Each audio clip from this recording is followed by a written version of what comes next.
where the boundary between human ambition and the raw power of nature blurs into a single, breathtaking horizon, we find the true essence of our world. From the towering heights of modern engineering to the ancient, mystical wonders hidden in the Earth's deepest shadows, this journey uncovers secrets that have remained untold for generations. These are the places that challenge our reality and redefine what is possible. Before we unveil these extraordinary wonders, make sure to subscribe and hit the notification bell. Also, let us know in the comments, which country are you watching from right now? Your journey begins now. The Johan Sverdrup field stands as a testament to the sheer scale of Norwegian industrial ambition in the freezing depths of the North Sea. Located 140 kilometers offshore, this massive complex holds estimated reserves of 2.7 billion barrels, making it one of the most significant oil discoveries on the Norwegian continental shelf. The project is a marvel of sustainability and precision, as it is powered by electricity from land via subsea cables, significantly reducing carbon emissions during extraction. The steel jackets anchoring these platforms are engineered to withstand the crushing weight of the ocean and the most violent Arctic storms. Visually, the field appears as a floating iron fortress, a city of steel glowing defiantly against the black, infinite horizon of the sea. There is a local proverb that says, "The ocean gives wealth, but it never lets you forget who the true master is." In the pale greenish glow of the subsea monitors, the deep water seems to watch the intruders. Does this massive wealth justify the risks we take in the mountain of the deep?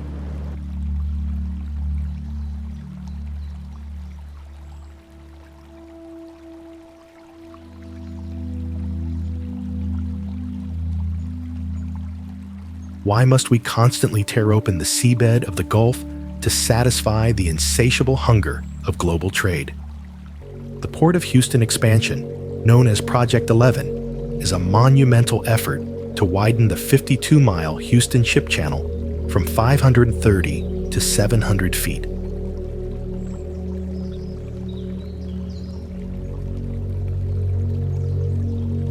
This engineering feat requires the removal of millions of cubic yards of sediment to accommodate the Neo-Panamax vessels that now dominate the oceans. By deepening the channel to 45 feet, engineers are remapping the underwater topography of the Texas coast to ensure economic dominance.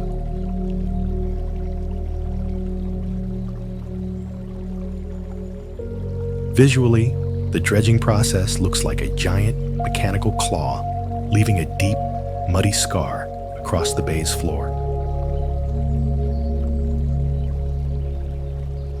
As the sun reflects off the oily surface of the water, the harbor glows with a thick, golden light that feels both wealthy and suffocating. Old sailors whisper that the churning mud stirs up the restless ghosts of Caribbean storms. Is this harbor a gateway to prosperity, or is it a mouth that will never stop eating?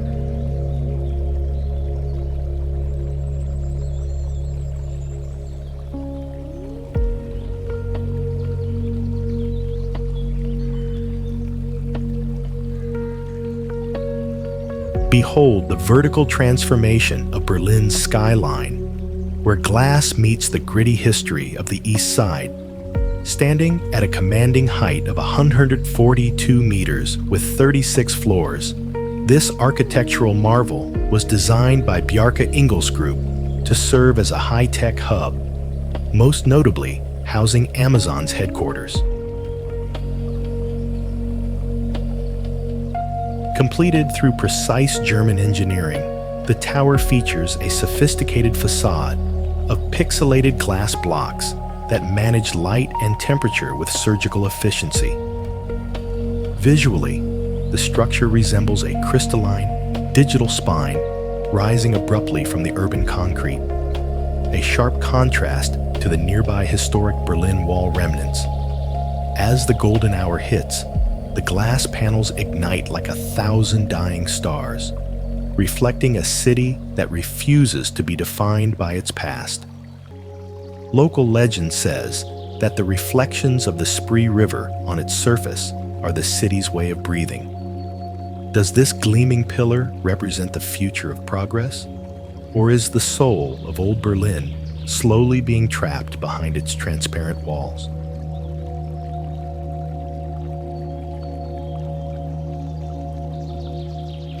Witness the healing of a concrete scar as nature slowly reclaims the heart of the City of Angels. The Los Angeles River Revitalization is a multi-billion-dollar visionary project aimed at transforming 51 miles of a sterile concrete flood control channel into a vibrant urban oasis.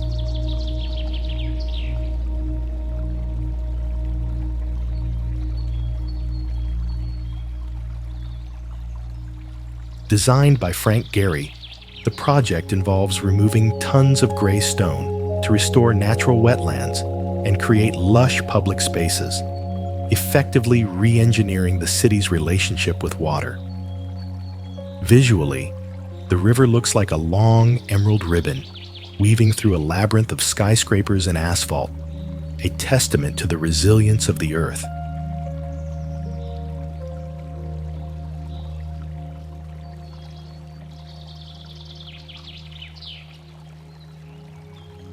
When the soft dawn light touches the new willow trees, the water reflects a shimmering, sacred clarity that hasn't been seen for a century.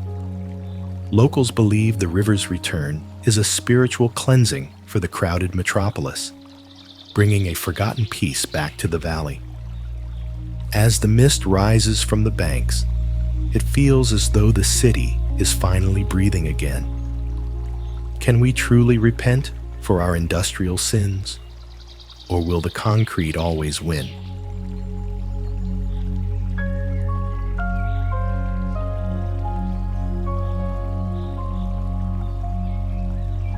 Witness the expansion of one of Europe's most vital gateways, a project that redefines the scale of global connectivity.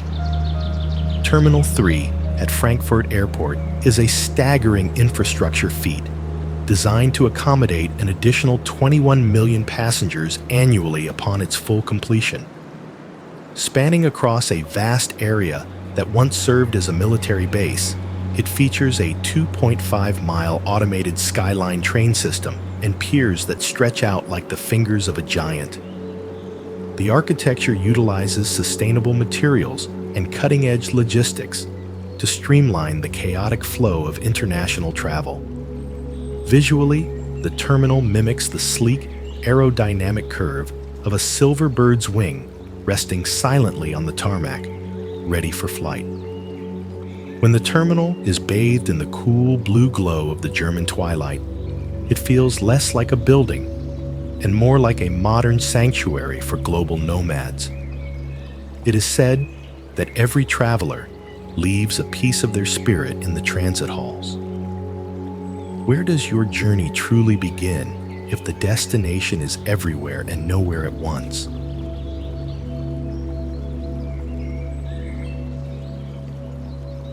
Journey deep beneath the Austrian Alps, where human ingenuity strikes a defiant blow against the sheer weight of nature. The Koralm Tunnel is the centerpiece of a 33-kilometer railway project designed to connect Graz and Klagenfurt at speeds of up to 250 kilometers per hour. Excavated through complex geological layers of metamorphic rock, this tunnel represents one of the most challenging underground engineering feats in Central Europe. The interior is a marvel of precision-cut concrete, acting as a high-speed needle piercing the ancient stone heart of the mountains. To the observer, The entrance looks like a dark, inviting eye leading into the depths of the earth. In the profound silence of the mountain's belly, the dim tunnel lamps flicker like distant candles, reminding workers of the spirits that dwell within the stone. Alpine folklore warns that the mountains never truly sleep, watching those who dare to cross their path. Do the mountain spirits witness our passage, or are we merely shadows racing through their eternal, rocky slumber?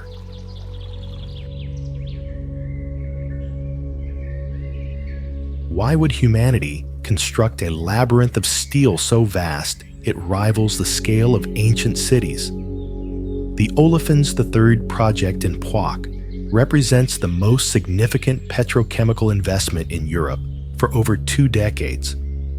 Spanning dozens of hectares and utilizing over 25,000 tons of structural steel, this complex is engineered to produce the fundamental chemical building blocks for modern civilization. The sheer technical precision required to align miles of high-pressure piping makes it a masterclass in industrial architecture. Visually, the site appears as a metallic forest of silver veins, pulsing with the invisible blood of industry against the Polish horizon. As night falls, blue sparks from maintenance torches flicker like trapped lightning within the pipes. Local workers whisper that the rhythmic mechanical hum is the heartbeat of the modern world. Is this complex a monument to our technological brilliance? Or have we built a massive cage to trap the very elements of the earth?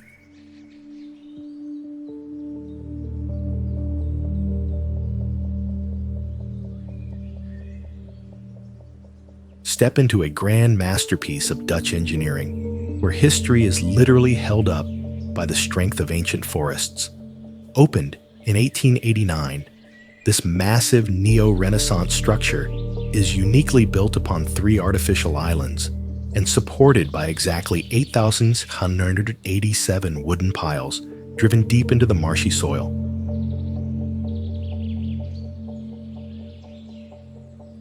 Spanning nearly 300 meters in length, the station serves as a gateway for over 250,000 daily commuters, functioning as the vital link between the historic city and the rest of Europe.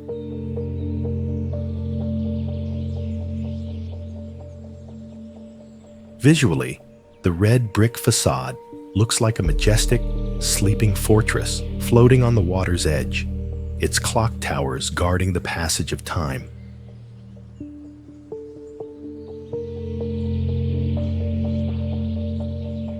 As the evening sun bathes the station in a warm amber glow, the shadows of the wooden piles below seem to reach out like the fingers of a forgotten giant.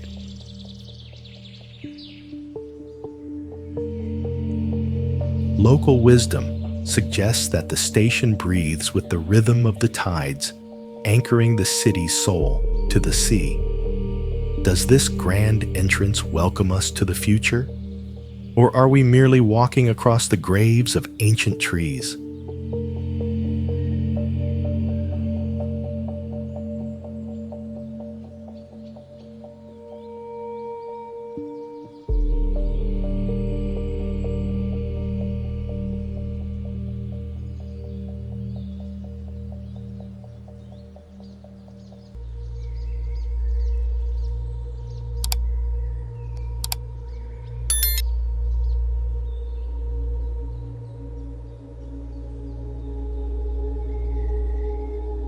Witness the modern pulse of Mexico as it carves a path through the volcanic heart of Jalisco. Line 3 of the Guadalajara Metro is a 21.5-kilometer engineering triumph that connects the cities of Zapopan, Guadalajara, and Tlaquepaque.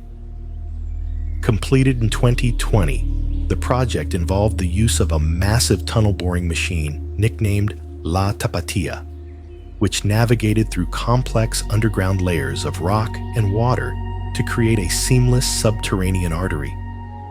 The line features 18 stations, blending elevated viaducts with deep tunnels to bypass the city's heavy traffic. Visually, the sleek silver trains resemble a metallic serpent gliding effortlessly above and below the urban sprawl, a sharp contrast to the colorful historic architecture nearby. When the station lights flicker with a cool, neon radiance, the air feels heavy with the scent of disturbed earth and ancient history. Legends say that the tunnels have awakened spirits that had slept since the Aztec era. Is this a journey toward urban modernization, or have we opened a path for the shadows of the past?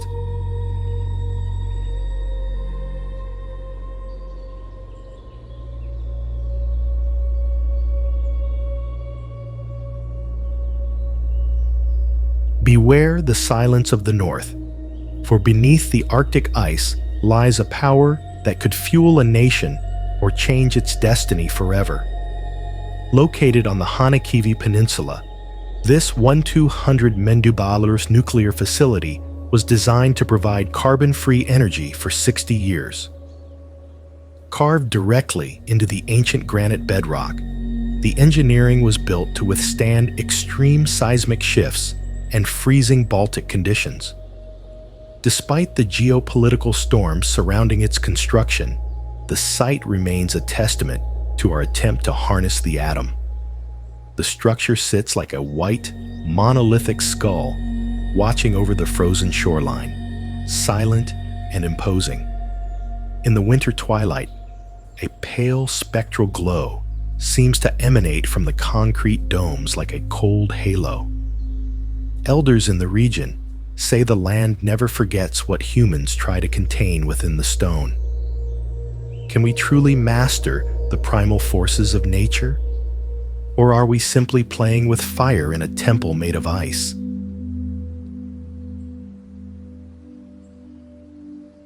Why would anyone dare to construct a bridge so high it seems to intentionally provoke the fury of Atlantic storms?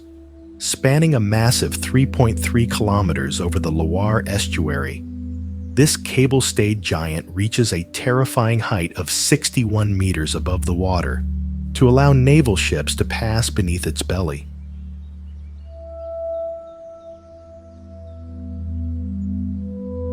Completed in 1975, its iconic red and white pylons have withstood decades of salty erosion, hurricane-force winds, and the relentless pressure of the shifting tides. The engineering focus on aerodynamic stability was ahead of its time, preventing the structure from oscillating during the region's frequent gales. To the observer, the bridge resembles the metallic skeleton of a prehistoric beast frozen in mid-leap across the crashing waves.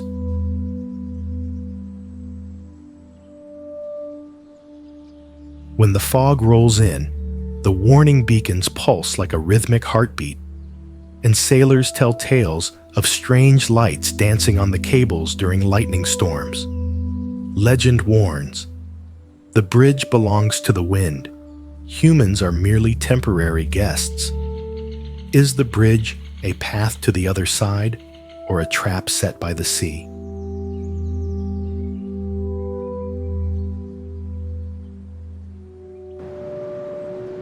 Do not dare to look up, for these twin giants are designed to pierce the very veil of the Parisian clouds and touch the heavens.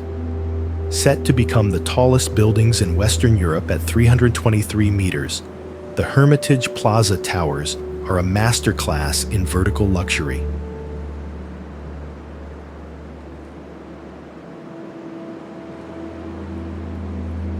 Designed by Norman Foster, the towers feature a unique diamond-shaped lattice that optimizes structural stability against fierce high-altitude winds while maximizing interior space.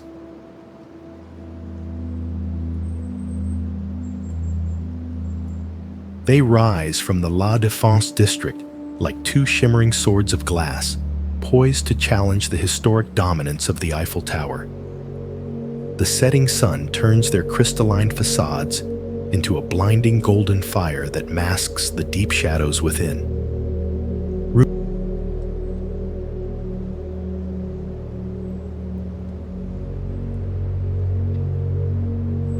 Rumors suggest that at such extreme heights, the wind carries the distorted voices of the city's past. Are we building ladders to reach the divine? Or are these merely towers of pride destined to eventually touch the sun?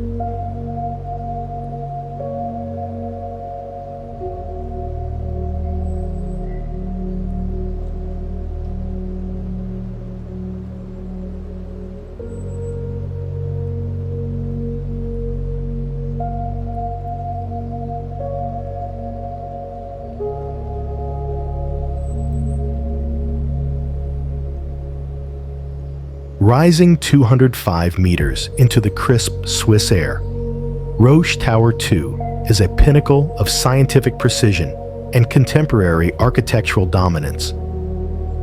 As Switzerland's tallest building, this white geometric marvel was designed by Herzog and de Meuron to be incredibly resource-efficient and highly resistant to the region's seismic activity. The tower's unique tapering shape is achieved through a complex internal core and high-performance damping systems that ensure stability even at such extreme heights. It serves as a sterile, high-tech sanctuary for thousands of researchers working at the cutting edge of biotechnology. Visually, the structure appears as a giant ivory staircase leading toward a void in the clouds, its smooth facade reflecting the sunlight with a blinding intensity.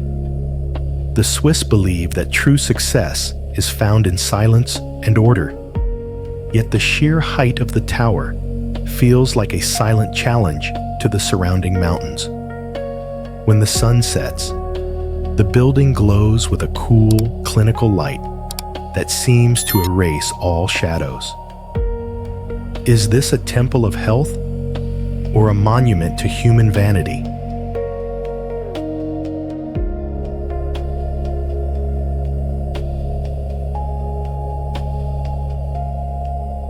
Behold the steel jungle of Manhattan West, where the very ground beneath your feet is a triumph over the impossible. This $4.5 billion development is a staggering engineering feat, built directly over active railroad tracks leading into Penn Station using massive, high-strength concrete platforms. Spanning 8 million square feet, it features towering skyscrapers of glass and a central plaza that serves as a modern agora for the city that never sleeps. The construction required surgical precision to move massive structural elements while thousands of commuters moved unknowingly below. Visually, the site resembles a group of crystalline titans rising from a void, their glass skins reflecting the infinite ambition of New York. As the city lights ignite in a chaotic electric symphony, the towers stand as monuments to human will and our refusal to be limited by space. We have built a new world above the old, a vertical empire that touches the stars. Does this architectural giant prove our greatness, or are we simply building higher to escape the shadows we leave below?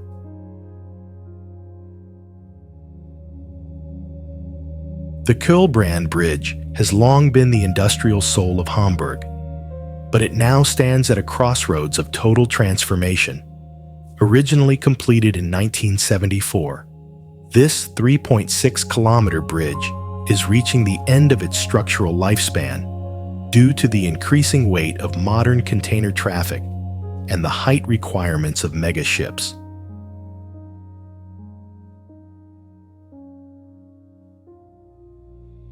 The current project involves a massive multi-billion euro debate to build a new, even taller cable-stayed bridge or a deep-sea tunnel that would bypass the river's winds entirely.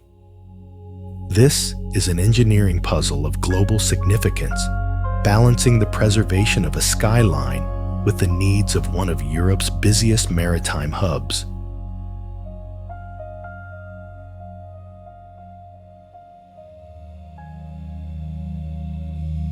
Visually, the current bridge looks like a grand, rusted harp being played by the freezing German winds.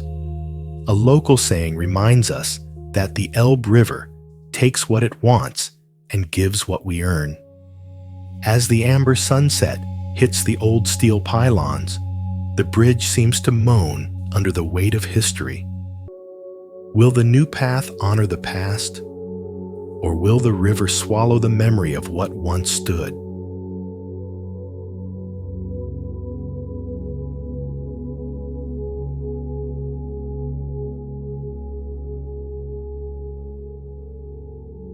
Why would humanity build a mountain of stone to hold back a god in the heart of the Himalayas? The Tehri Dam is the tallest dam in India and one of the highest in the world, standing at a staggering 260.5 meters. This rock and earth-filled dam was engineered to harness the fierce Bhagirathi River, creating a reservoir that provides irrigation and hydroelectric power to millions.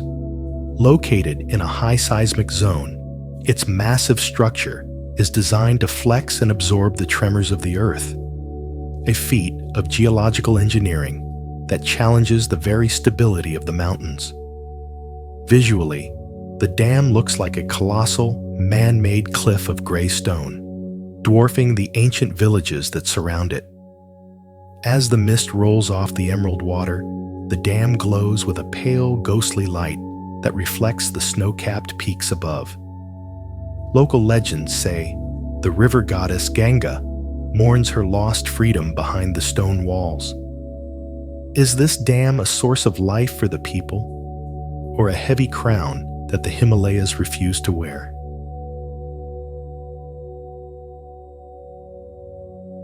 Why would anyone design a train station that looks like it is melting into the volcanic soil of southern Italy?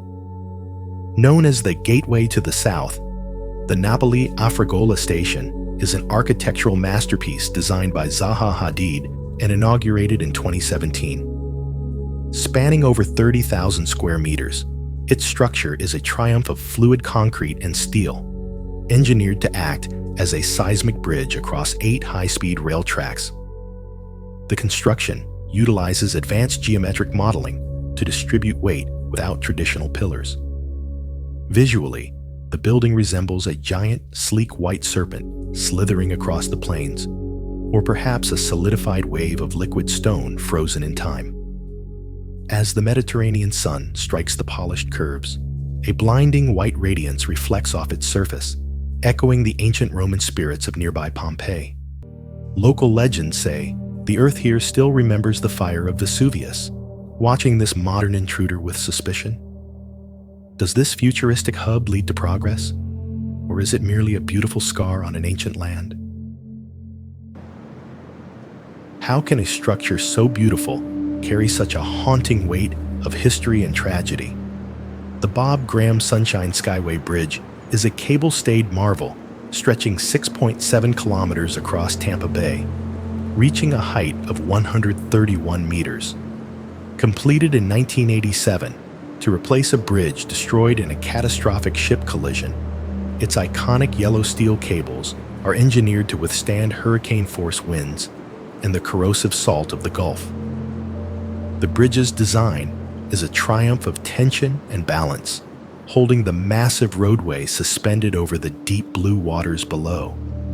Visually, the bridge resembles a fleet of giant golden sailboats frozen in a race toward the horizon. When the sun dips below the water, the pylons cast long, dark shadows that seem to touch the spirits of those lost in the tides. Local sailors whisper that the bridge sings a mournful tune when the wind hits the cables just right.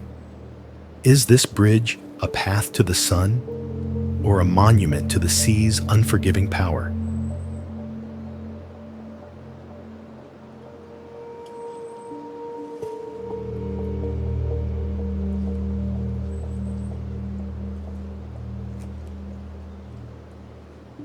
Beware the mechanical forest that has replaced the silent pine trees of Brandenburg, for a new god of industry has arrived. Tesla Giga Berlin, covering 300 hectares, is a massive industrial fortress that officially began production in 2022. It features the world's most advanced gigapress machines, capable of casting entire car frames in a single strike with thousands of tons of pressure. This facility represents a radical shift in European automotive engineering, focusing on vertical integration and extreme automation. Visually, the factory looks like a colossal silver motherboard laid flat across the German soil, its straight lines defying the chaos of nature. In the dead of night, the blue sparks from robotic welders flicker like trapped spirits behind the glass, creating an eerie, technocratic aura. Some say the spirits of the old forest still wander the perimeter, mourning the lost silence. Have we constructed a factory for sustainable transit? Or have we built a massive machine that will eventually outlive its human creators? Why would a stadium be designed with corners that seem to peel away from the earth like the pages of a giant stone book? Completed in 2020, this 12,000-seat football arena is a masterpiece of Swiss minimalist engineering. Its most striking feature is the 4 cut-off corners, which allow for seamless public plazas underneath the structure while maintaining an intimate, high-pressure atmosphere for the matches above.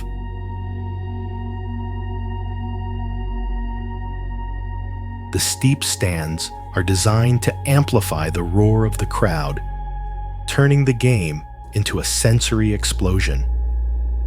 Visually, the white geometric shell looks like a jagged futuristic crown dropped onto the emerald hills of Lausanne. When the floodlights ignite, they beam into the night like pillars of holy fire reaching for the stars. Local fans believe the ground itself vibrates with the collective soul of the city during every goal. Is this a temple for sport, or a ritual site where modern gladiators seek immortality?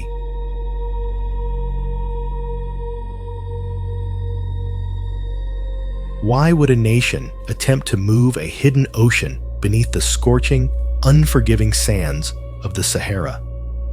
The Great Man-Made River is arguably the world's most ambitious engineering project, consisting of a network of pipes spanning over 2,800 kilometers.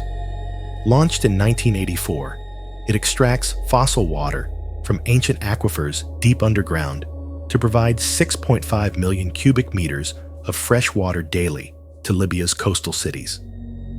Each concrete pipe section is 4 meters in diameter, buried deep to escape the sun's evaporation. Visually, this underground network acts like the giant hidden veins of a titan, pulsing with life-giving fluid beneath a dead landscape. When the sun sets, the shimmering heat waves over the pump stations look like ghostly apparitions guarding the precious liquid. Bedouin legends speak of the water of the ancestors being disturbed, warning that nature does not give without eventually taking back.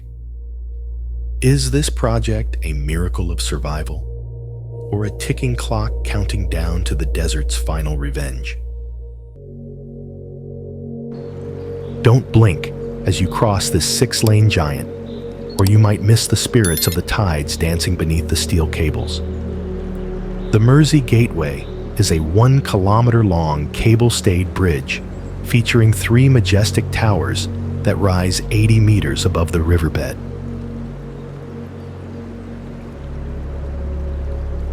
Engineered to provide a new strategic link between Runcorn and Widnes, it was built using over 120,000 cubic meters of concrete and sophisticated cable stay technology. The bridge is designed to withstand the harsh, corrosive salt air of the Atlantic estuary for over a century. Visually, the structure resembles a giant silver harp being played by the relentless, freezing winds of the north.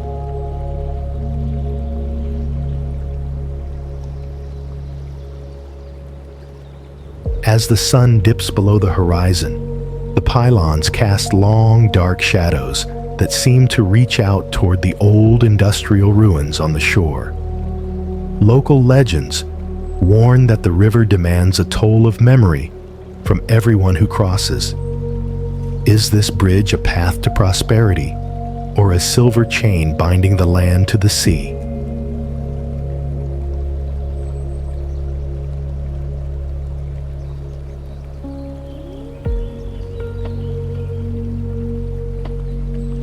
Why does a simple train station feel like a shimmering gateway to another dimension in the heart of Scandinavia? Serving over 150,000 passengers daily, Oslo Central Station is the vital nerve center of the Norwegian rail network. Recent modernizations have seamlessly fused 19th century brickwork with futuristic glass and steel, creating a complex web of transit that keeps the entire nation in motion. The engineering focus on subterranean connectivity and high-speed efficiency is a triumph of Nordic planning. From an aerial view, the tracks converge like a silver nervous system, feeding the hunger of the growing city. Fluorescent lights flicker like tired ghosts in the early morning fog, casting long, distorted shadows across the platforms. It is said that every traveler leaves a secret behind that the station's walls slowly absorb over time. Does this station truly lead us to our destination? Or are we just lost in its endless, echoing corridors?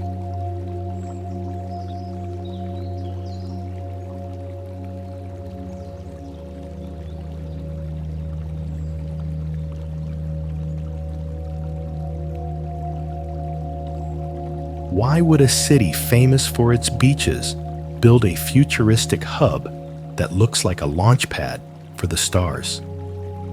Miami Central is the gleaming nerve center of the Brightline high-speed rail system, spanning 6 city blocks in the heart of downtown.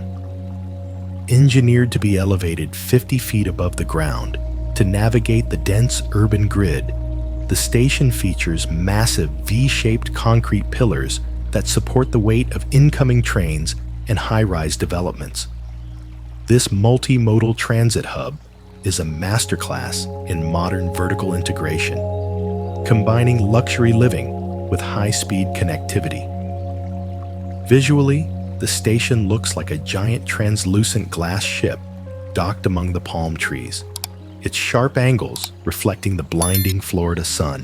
When the evening neon lights ignite, the glass panels glow with a vibrant electric blue that mirrors the energy of the Atlantic Ocean.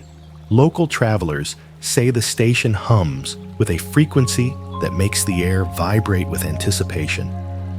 Is this the beginning of a new American rail era, or just a beautiful mirage in the heat?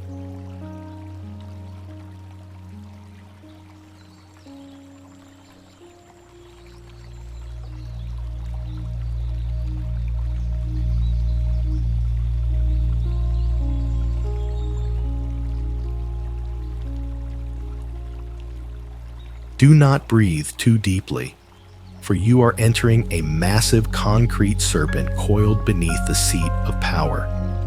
The Blue Plains Tunnel is a critical part of the DC Clean Rivers Project, a 4-mile-long, 23-foot diameter tunnel buried 100 feet below Washington, D.C.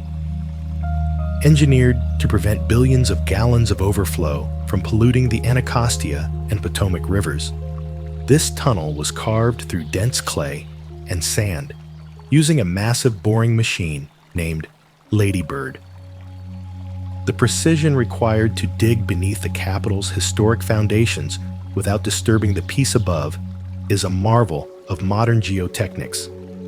Visually, the tunnel looks like a dark, ribbed throat leading into the unknown, illuminated only by the sterile, flickering lights of maintenance crews.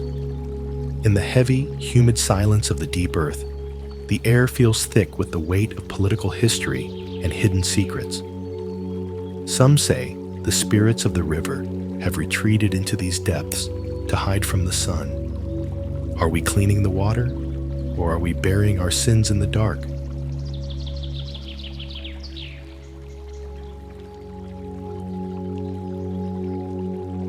Why does the sand on this remote shore feel like it was ground from the very pearls of the deep Indian Ocean? Anse-aux-Pins is a long, shallow bay protected by a vibrant coral reef, where the water remains as still and clear as a dream.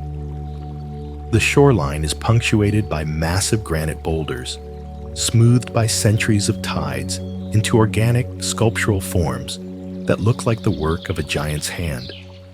It is a place of profound biological diversity, where rare endemic plants lean over the water as if trying to catch their own reflections.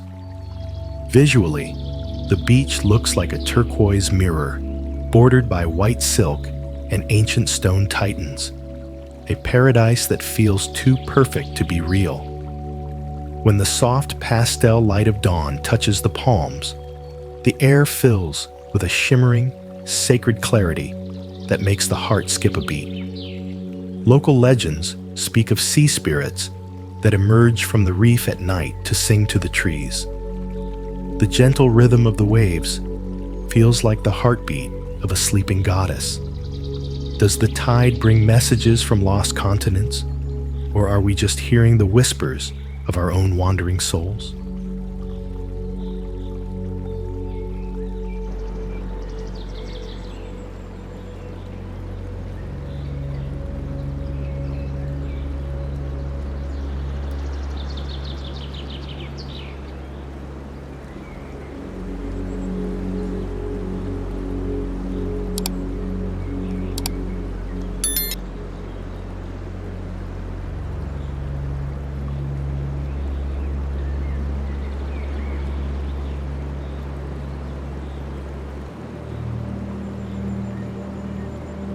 Hurry your pace, for the heartbeat of Paris is accelerating into a futuristic frenzy of glass and steel.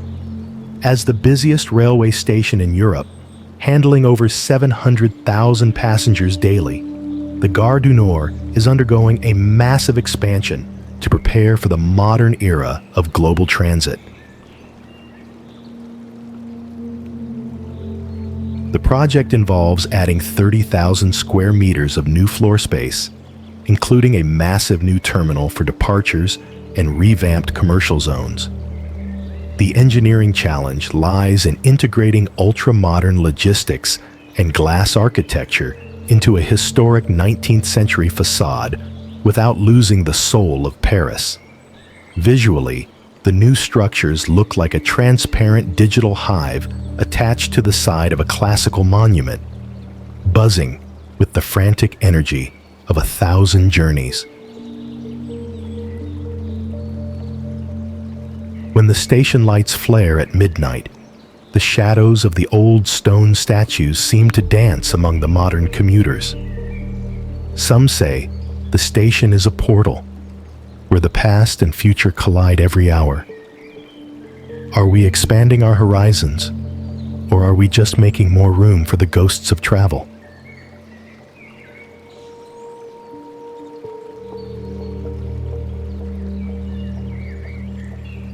Why would an airport be designed to feel more like a forest than a terminal in the heart of the Steel City? The $1.4 billion modernization of Pittsburgh International Airport is a radical departure from traditional industrial design, focusing on a concept called nature, design, and technology. The new terminal features a rolling roofline inspired by the hills of Pennsylvania and massive floor-to-ceiling glass walls that bring the outside world in. The engineering utilizes advanced sustainable materials and a microgrid powered by on-site natural gas and solar energy, making it a leader in environmental resilience. Visually, the airport looks like a pair of silver wings resting among the trees, its metallic surfaces shimmering like a river in the sunlight. As the golden hour fades, The interior glows with a soft, organic warmth that feels like a sanctuary for weary travelers. Locals believe the wind through the terminal carries the whispers of the region's industrial ancestors. Is this the future of aviation, or a return to the Earth we once flew over?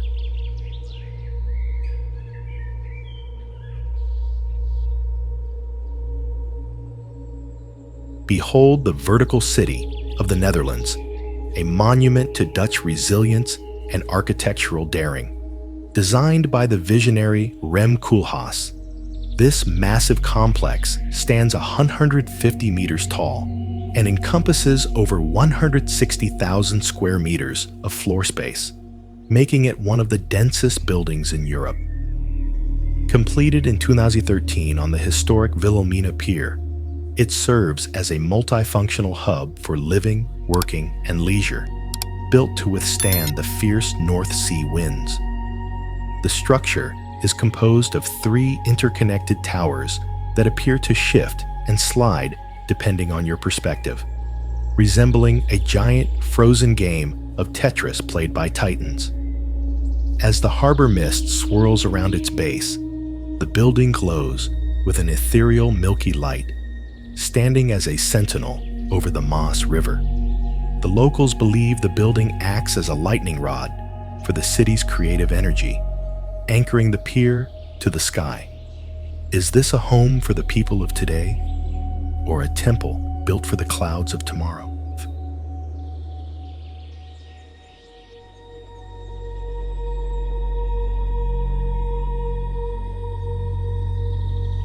Listen closely to the rustling of the Baltic forests, for a silver spear is being driven through the very heart of the north. Rail Baltica is a massive, multi-billion-euro infrastructure project designed to integrate Estonia, Latvia, and Lithuania into the European rail network via an 870-kilometer high-speed line. This standard-gauge railway is engineered to bypass old Soviet-era tracks, symbolizing a total geopolitical pivot toward the west. The construction involves building hundreds of bridges and animal passages to preserve the delicate ecology of the region. Visually, the tracks appear as a long, unyielding surgical stitch across the green and marshy landscape, binding 3 nations together. Under the cold starlight of the Baltic winter, the steel rails glow with a spectral bluish light that seems to hum with a restless energy. Local folklore warns that paths through the deep woods always carry a price in ancient magic. Are we bridging nations for a prosperous future? Or are we inviting an unknown, iron destiny into our quiet homes? Turn back now, for the sun here does not warm. It consumes everything in its path. Death Valley is a place of extremes, holding the record for the highest recorded air temperature on Earth at 56.7 degrees Celsius. Located 86 meters below sea level at Badwater Basin, it is a vast, desolate expanse of salt flats, dunes, and jagged mountain ranges. One of its most enduring mysteries is the sailing stones of Racetrack Playa, which move across the flat desert floor, leaving long tracks behind them without human or animal intervention. Visually, the valley looks like a cracked, salt-white mosaic of despair stretching toward a violet horizon, where the heat waves distort reality into a shimmering mirage. As the midday glare strikes the salt crust, it creates a blinding silver light that feels like it could peel the skin from your bones. Legend has it that the valley is a hungry spirit that feeds on the souls of the lost and the thirsty. At night, the wind whispers through the canyons like the voices of those who never found their way out. Does the valley wait for its next victim, or is it merely a mirror of our own inner emptiness?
Step into the most technologically advanced sports arena ever conceived, where every inch is designed for the ultimate fan experience.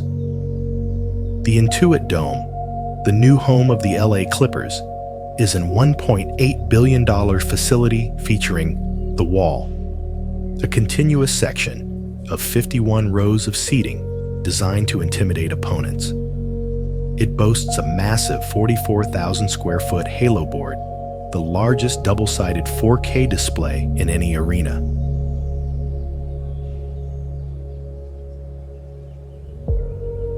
The engineering focuses on acoustic perfection and extreme digital connectivity, ensuring that the roar of the crowd is amplified to a deafening crescendo. Visually, the exterior looks like a giant woven steel basket glowing with shifting LED patterns that mimic the movement of a basketball net.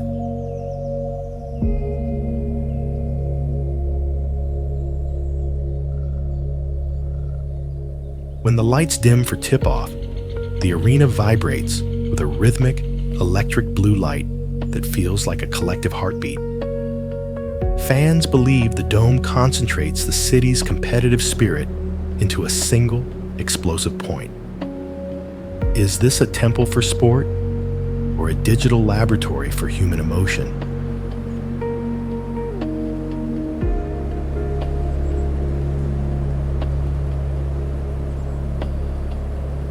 Witness the conquest of the Himalayas through the longest bidirectional tunnel in Asia, a lifeline carved through eternal ice.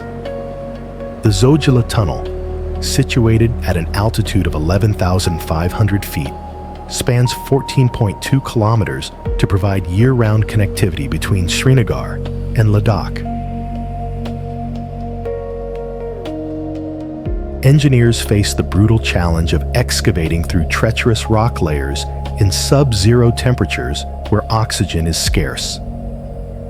This project is a triumph of alpine engineering, designed to bypass the deadly Zojila Pass, which is closed half the year due to massive snowdrifts. Visually, the tunnel entrance looks like a small, concrete needle piercing the side of a colossal white mountain giant.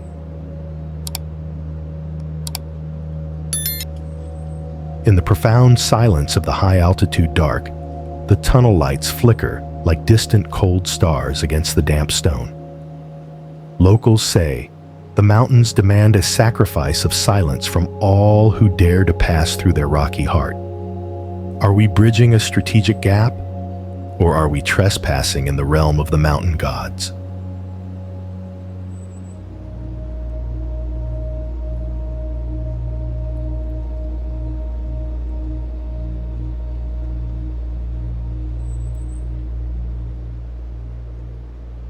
Do not look down into the abyss, for Chicago's greatest secret lies hidden miles beneath your feet.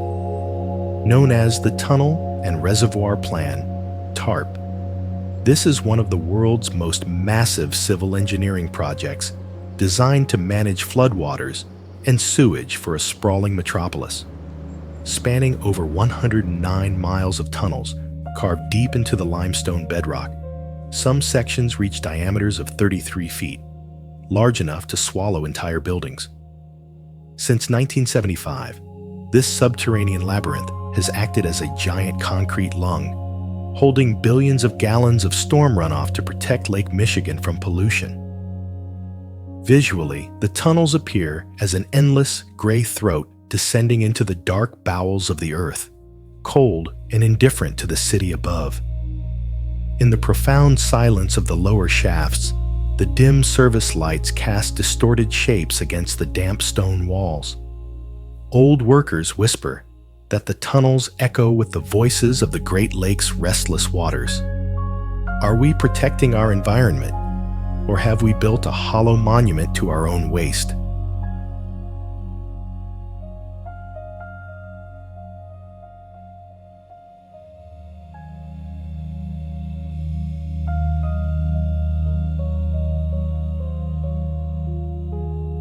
Step back and beware, for the ground beneath Amsterdam is not as solid as the cobblestones suggest. This 9.7-kilometer engineering miracle took 15 years to complete, cutting through treacherous, marshy soil and ancient foundations of a city built on wooden piles.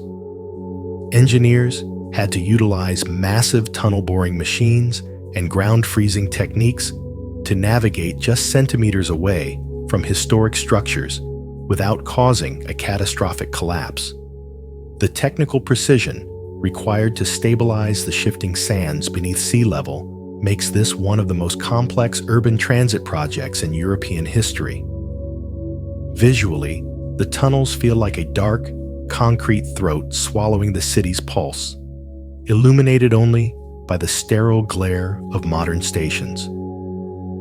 As you descend, the cold blue light flickers against the damp walls, and locals whisper about the mud ghosts disturbed during the deep excavation. They say if you stand perfectly still in the quiet hours, you can hear the wooden piles of the old city groaning under the weight of the new world. Are we moving toward progress, or merely sinking deeper into the abyss?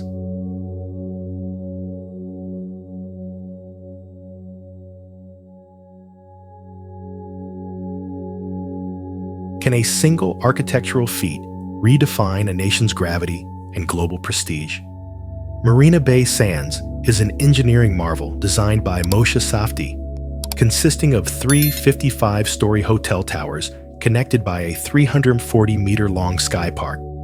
Completed in 2010 for $5.7 billion, it features a 150-meter infinity pool that sits atop the world's largest cantilevered platform. The engineering required to balance the weight of the massive ship-like structure against the high-velocity tropical winds is a masterclass in structural dynamics. Visually, the complex resembles 3 giant playing cards supporting a celestial vessel that floats high above the shimmering harbor. As the evening laser show ignites, the towers glow with a radiant, golden energy that seems to pulsate with the city's wealth. Local wisdom suggests that the building acts as a giant feng shui gate, capturing prosperity from the sea. Does this grand structure represent the peak of human achievement, or is it a golden cage for the modern elite?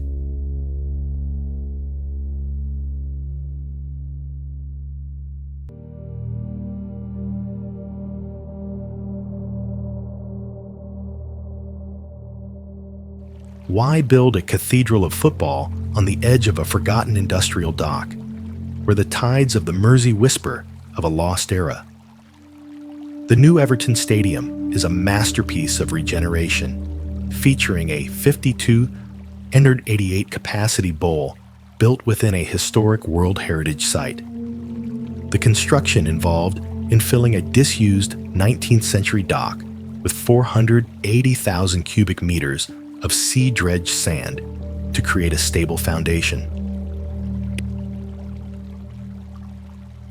Its brick, glass, and steel design honors the surrounding maritime architecture while pushing toward a futuristic aesthetic. Visually, the stadium looks like a modern metallic ship made of brick, docked forever at the river's edge, its roof shimmering like a silver wave. As the fog rolls off the Mersey, the stadium lights cast long, flickering shadows that dance across the old dock walls. Old sailors warn that the water never truly leaves the land it once claimed. Is this a new home for the Toffees, or a monument built on the restless spirits of the sea?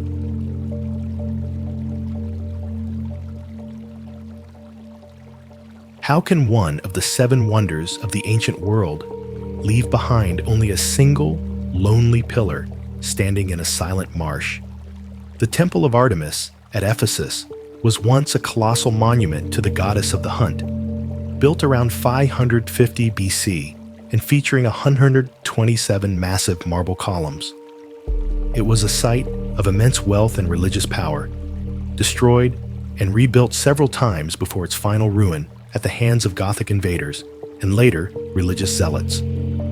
Today, only fragments of its former glory remain, scattered among the tall grass and rising groundwater. Visually, the site appears as a skeletal shadow of a forgotten empire, a stark contrast to the bustling modern world just a few kilometers away. Under the pale light of a full moon, the remaining marble seems to glow with a ghostly, spectral light, as if the goddess herself were still guarding her sacred ground. Local folklore suggests that on certain nights, the sound of ancient hunting horns can be heard echoing across the plains. The air is thick with the weight of centuries of worship and sudden, violent destruction. Is this pillar a symbol of human resilience, or a warning that even the most divine creations are destined to return to the earth?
Why would nature build a staircase of shimmering white clouds in the middle of a sun-scorched Turkish landscape?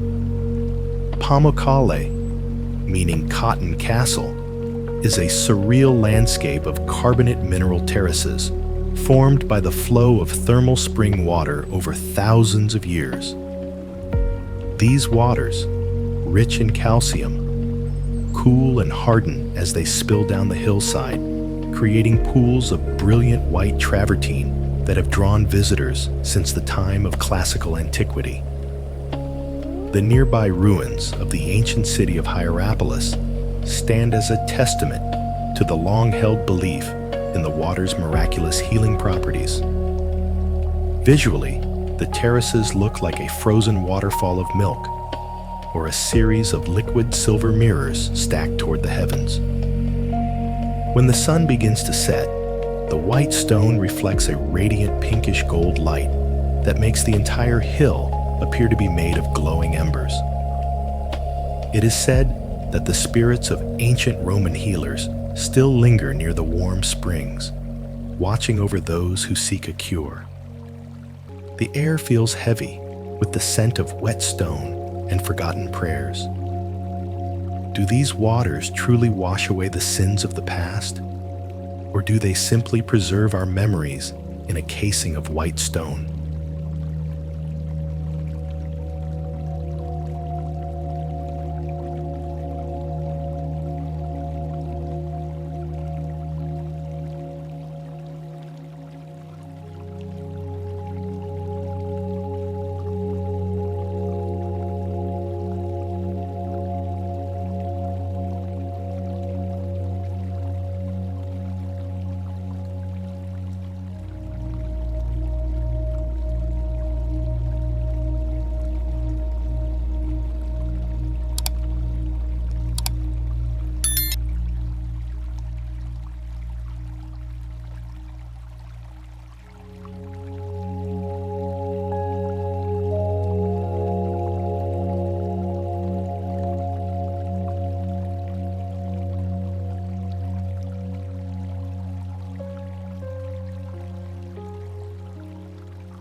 Why is South Korea building a terminal that feels more like a living, breathing organism than a sterile transit hub?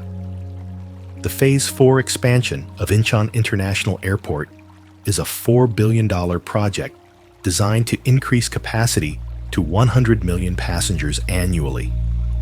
It features smart technology, indoor forests, and kinetic sculptures that move in harmony with the flow of travelers.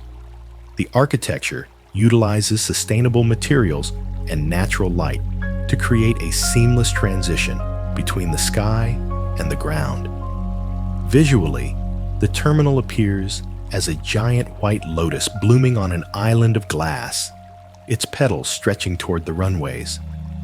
When the sun sets, the building is bathed in a soft, ethereal violet glow that mirrors the tranquil beauty of a traditional Korean garden.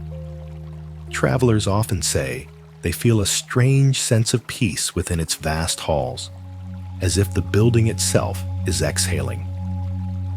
Is this the future of global travel, or a sanctuary designed to trap our wandering souls?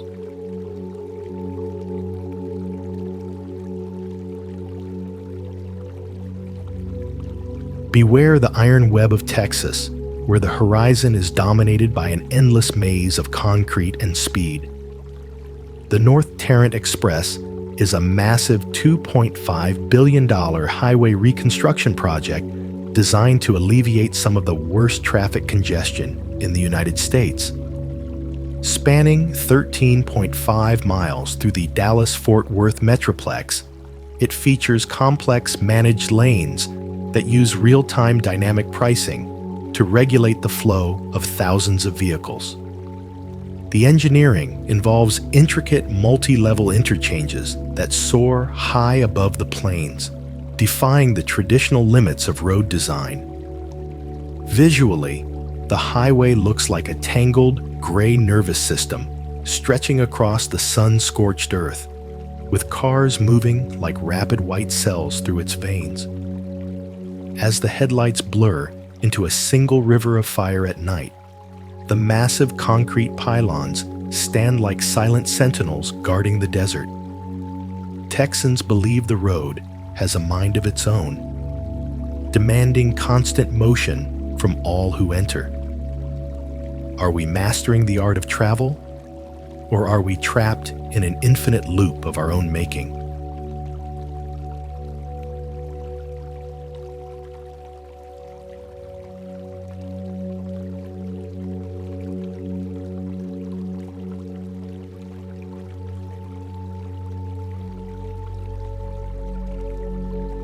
Beware the yellow line, for it carves a path through the chaotic, pulsating heart of a South American megacity.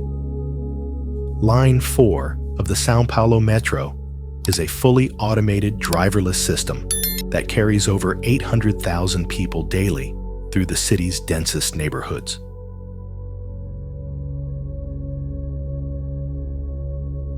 Engineered with deep-level tunnels and high-frequency train sets, it represents the pinnacle of Brazilian transit technology.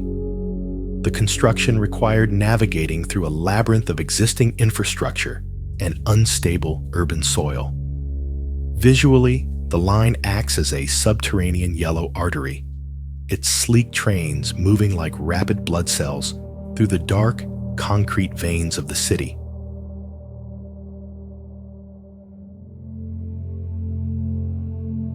As you stand on the platform, the cool neon lights flicker against the tiles, and the air hums with a restless, mechanical energy. Some say the tunnels echo with the ghosts of the old city that was buried to make room for the new. Are we moving toward a more efficient world, or are we just racing through a concrete tomb?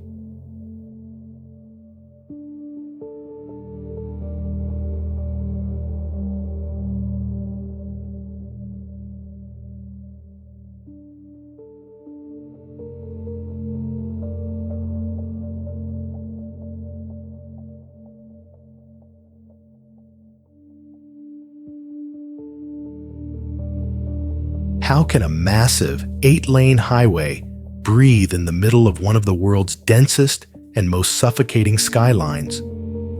The Central Wan Chai Bypass is a 4.5-kilometer engineering miracle that includes a 3.7-kilometer tunnel built to alleviate paralyzing traffic congestion.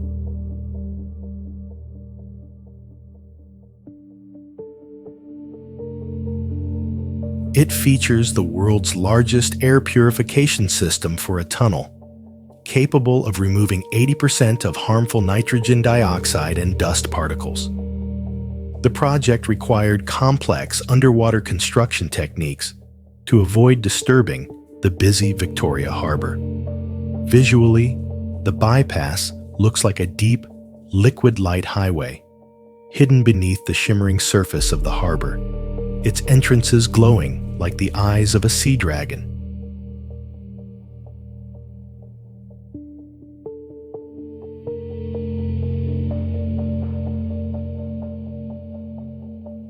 At night, the ventilation buildings stand like futuristic monoliths, glowing with a clinical white light that cuts through the smog.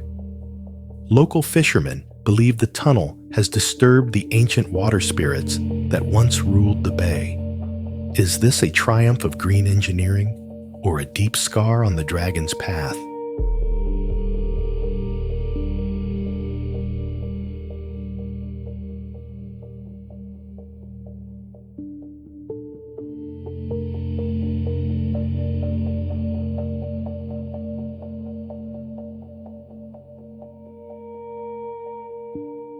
Behold the perfect geometry of nature's cold indifference, a sight so precise it feels like the work of an alien architect. Tubular icebergs are massive, flat-topped monoliths that break off from the Antarctic ice shelves, some stretching for hundreds of square miles. Unlike jagged bergs, these structures feature vertical sides and nearly perfect horizontal surfaces, formed by the natural fracturing of massive ice sheets under their own immense weight. They represent the sheer scale of the planet's frozen reserves, moving silently across the Southern Ocean like floating white fortresses. Visually, they look like giant alabaster tabletops drifting upon a sapphire sea. Their scale so vast they can be seen from outer space as distinct white tiles. As the sub-Antarctic light hits the ice, a deep spectral blue glow emanates from within the layers, suggesting a cold, ancient life force trapped in the frost. Scientists say this ice has been frozen for tens of thousands of years, holding the atmosphere of a lost era. It is said that the silence around these bergs is so profound it can drive a man to madness. Is the Earth sending us a message in these giant white letters? Or are we just watching the slow collapse of an icy empire?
Don't look down.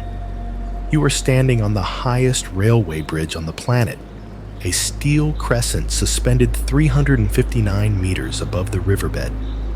Spanning the Chenab River, this bridge is part of the ambitious Udhampur-Srinagar-Baramulla rail link, engineered to withstand wind speeds of 266 kilometers per hour and extreme seismic activity.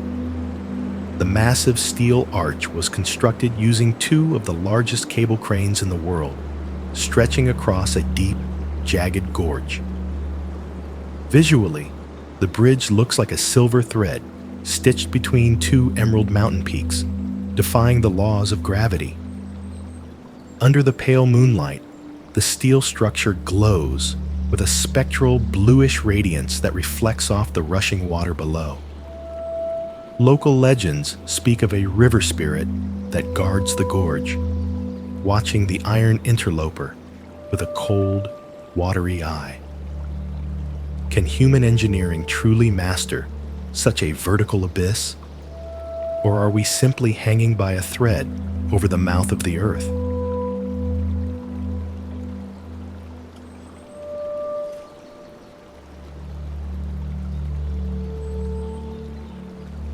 Why would anyone dare to drive 392 meters below sea level into the crushing, absolute dark of the Norwegian fjords? The Rogfast Tunnel will be the world's longest and deepest subsea road tunnel, spanning 27 kilometers and connecting the regions of Stavanger and Haugesund. This twin-tube tunnel is an engineering feat of unprecedented scale, requiring the excavation of millions of tons of hard volcanic rock from beneath the ocean floor. The project includes a massive underground interchange that looks like something out of a science fiction nightmare. Visually, the tunnel feels like a twin-headed iron snake burrowing deeper and deeper into the abyss, illuminated only by the sterile glare of safety lights.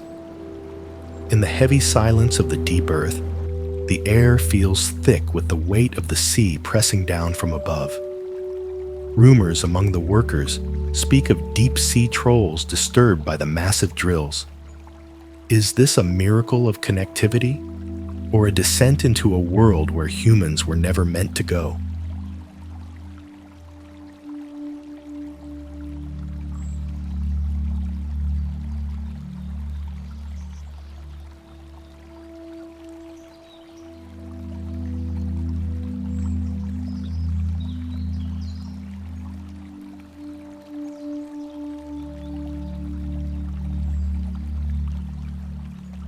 Glide through a labyrinth of emerald stone and morning mist, where the breath of a descending dragon created a garden of 1,000 islands to guard the heart of the kingdom. Ha Long Bay is a geological masterpiece, featuring over 1,600 limestone islands and islets rising abruptly from the calm, green waters of the Gulf of Tonkin.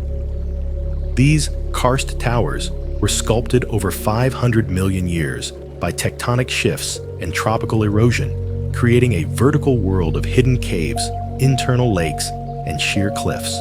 This UNESCO World Heritage Site is a place where the boundary between the sea and the sky is blurred by a permanent, ethereal haze. Visually, the bay looks like a giant's jade chessboard, with jagged, vine-covered towers stretching as far as the eye can see, disappearing into the white void of the horizon. As the soft, misty green light of dawn touches the limestone, the water reflects a shimmering, sacred clarity that feels like a dream from another century. Local legends say the dragon still sleeps in the deep underwater caves, its scales forming the very islands we sail among. The silence between the pillars is heavy with the scent of salt and ancient stone. Does the bay still guard the secrets of the dragon? Or are we just guests in a world that belongs to the mist?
Listen to the desert wind, for it carries the breath of a continent seeking to warm the world.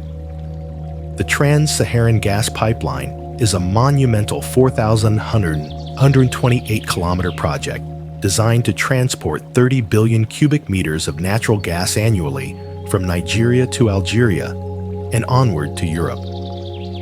Costing an estimated $13 billion, this engineering odyssey traverses some of the most unforgiving landscapes on Earth, requiring specialized pipes that can withstand extreme temperature fluctuations and shifting sands. Visually, the pipeline appears as a long golden vein buried beneath the undulating dunes, pulsing with the invisible energy of the African soil. As the sun sets over the Sahara, the pump stations stand like silent sentries in the vast orange void. There is a quiet holiness in the desert that rejects the noise of man, yet the pipeline hums with a persistent, sacred rhythm. When the moon rises, a pale silver light glimmers off the vents like the eyes of ancient gods. Will this bridge of fire bring prosperity, or is it merely a fragile thread in an eternal sea of sand?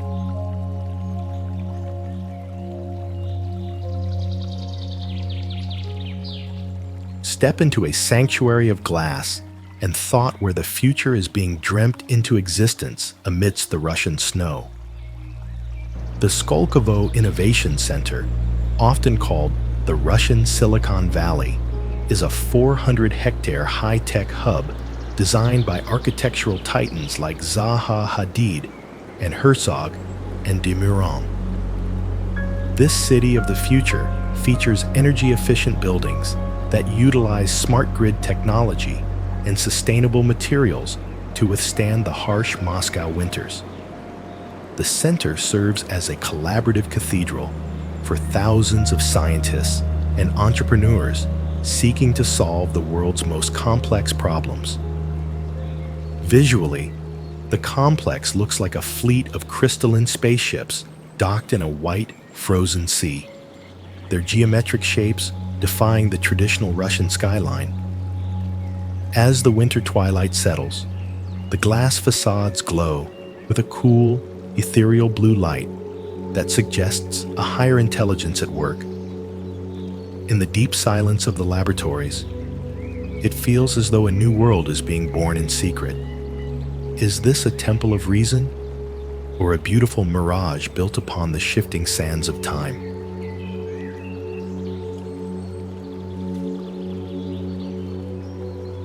Step into the crimson heart of the earth, where the very stones seem to bleed with the secrets of a million years.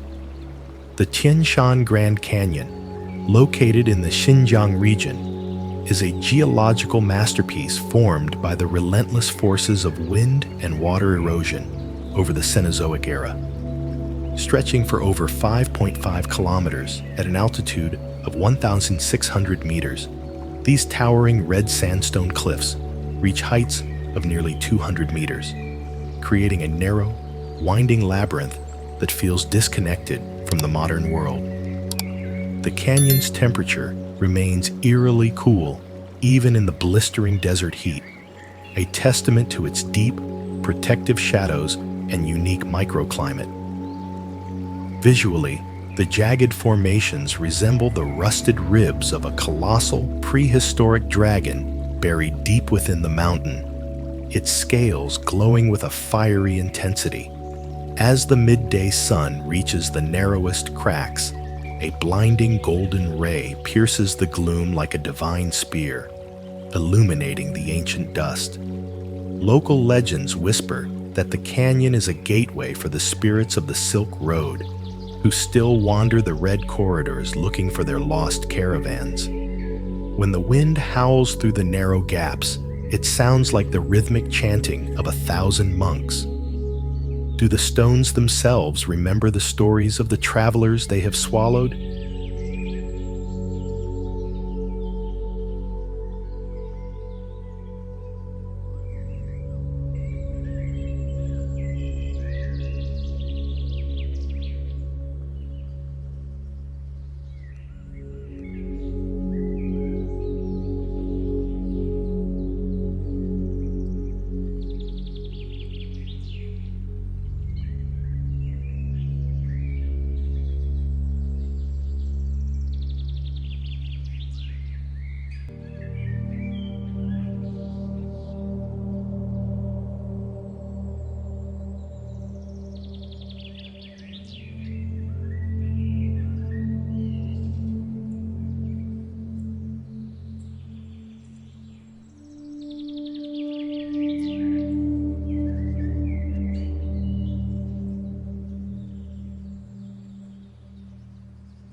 behold the gateway of the Arabian Sea, where the hammers of progress strike the ancient shoreline with a sacred rhythm. The Gwadar Port expansion is the crown jewel of the China-Pakistan Economic Corridor, a strategic deep-sea port designed to transform global trade routes. Engineered to accommodate the world's largest container ships, the port features massive breakwaters and ultra-modern docking facilities carved out of a remote, rocky peninsula. This project is a masterclass in maritime logistics, turning a quiet fishing village into a pivotal axis of international power. Visually, the port looks like a giant metallic hand reaching out from the golden cliffs to grasp the blue horizon. When the sun dips below the water, the cranes cast long, reverent shadows that stretch across the sand like the fingers of a deity. The locals say the sea here holds the memories of ancient silk traders who are now watching the new iron masters arrive. Is this port a bridge to global unity, or a fortress built to control the tides of history?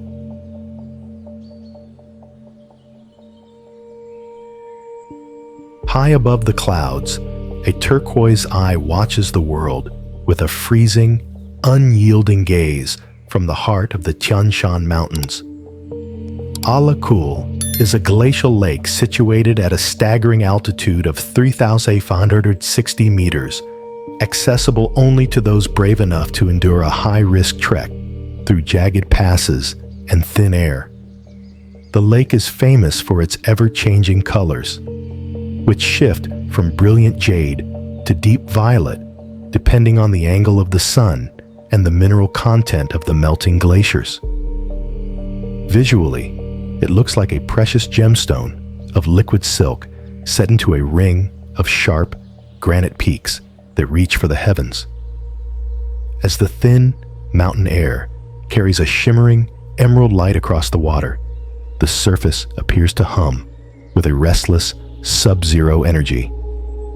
Kyrgyz nomads speak of the Eli, mountain spirits that reside in the deep water and protect the peaks from intruders. The silence at the summit is so heavy, it feels like a physical weight upon your chest. Will the lake grant you safe passage back to the green valleys below, or does it demand a tribute of breath and memory?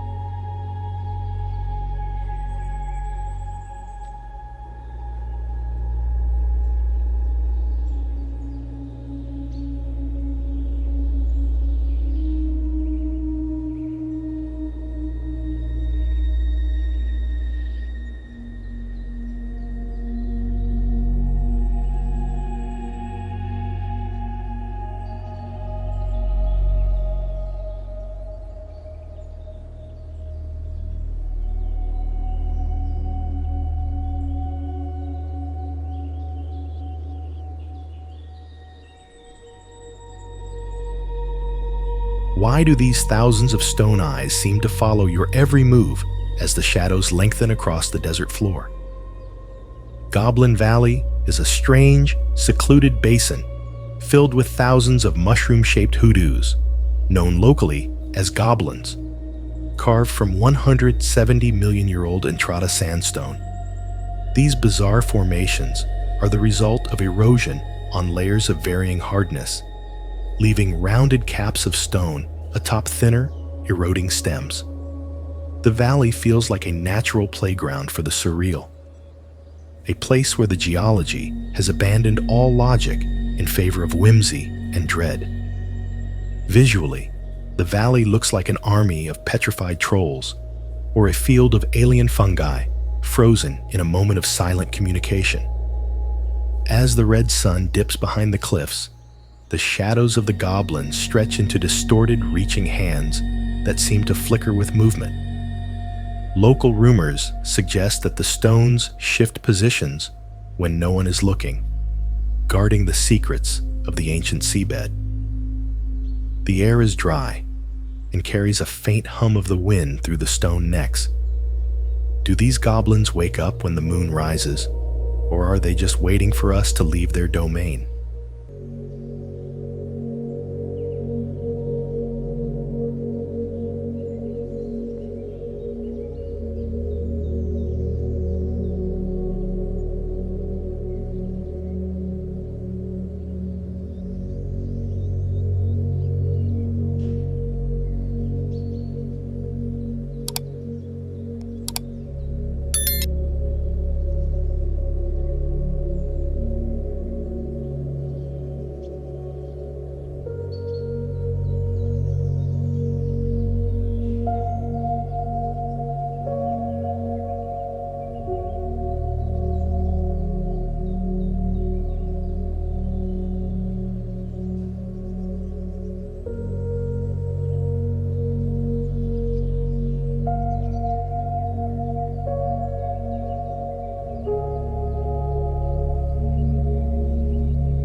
Beware the blue flames of the underworld, for here the earth reveals its most beautiful and toxic secret. The Ijen volcano complex in East Java is home to one of the most extraordinary sights on the planet. Electric blue fire that ignites from the combustion of sulfuric gases at temperatures exceeding 600 degrees Celsius. At the heart of the crater lies the world's largest highly acidic lake, a turquoise cauldron with a pH near 0, surrounded by massive yellow sulfur deposits. This is a place of brutal labor and geological violence, where miners carry heavy loads of sulfur through clouds of stinging, toxic smoke. Visually, the scene looks like a landscape from a distant, hostile planet, where the ground itself bleeds blue neon light against the pitch-black volcanic night.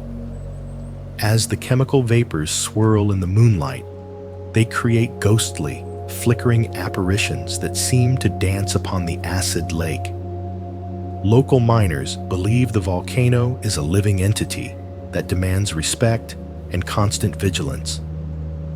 There is a haunting beauty in the way the blue light reflects off the jagged crater walls, casting a holy yet terrifying radiance. Are we witnessing the chemical soul of the earth, or have we stumbled upon the gates of a cold and beautiful hell?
Where do the great oceans of the world clash in a never-ending battle of salt, foam, and fury?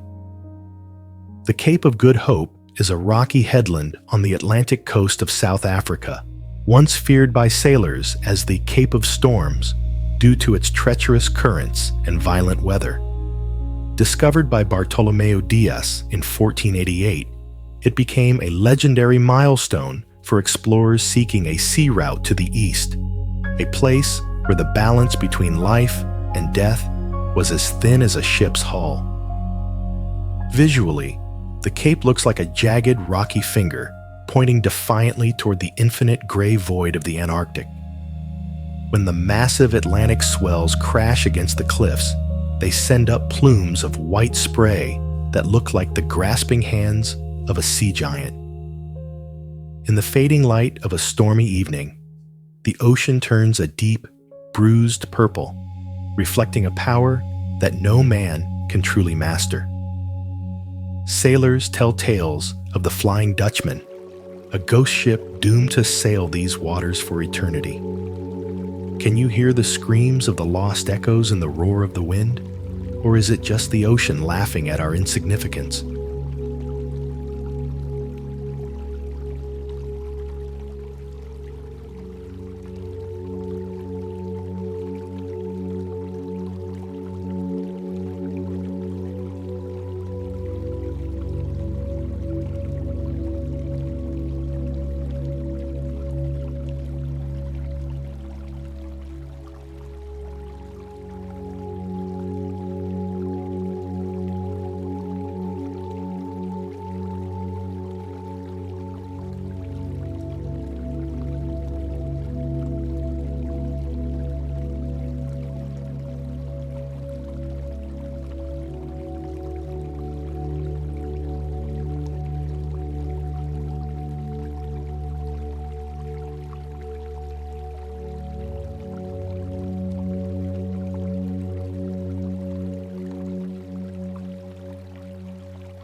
Beware the killer mountain, for its jagged peaks do not welcome the living, and its history is written in the blood of those who dared to climb. Nanga Parbat, the 9th highest mountain on Earth, stands at a staggering 8,126 meters and marks the western anchor of the Himalayas.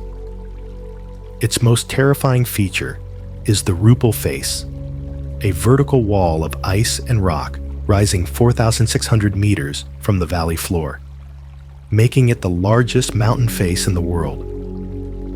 Formed by the violent collision of the Indian and Eurasian plates, the mountain continues to rise even today, plagued by sudden avalanches and lethal storms. Visually, the peak looks like a giant ice fang piercing the thin atmosphere, its white slopes stark against a deep indigo sky. As the moonlight hits the glaciers, a pale, ghostly radiance shimmers over the ridges where many climbers have vanished. Local legends speak of mountain spirits that lure travelers into the death zone to guard the summit's purity. When the wind howls through the crevices, it carries the distorted cries of the restless lost. Why does this mountain demand so much sacrifice? And are the summits we reach truly worth the souls we leave behind?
Don't look down.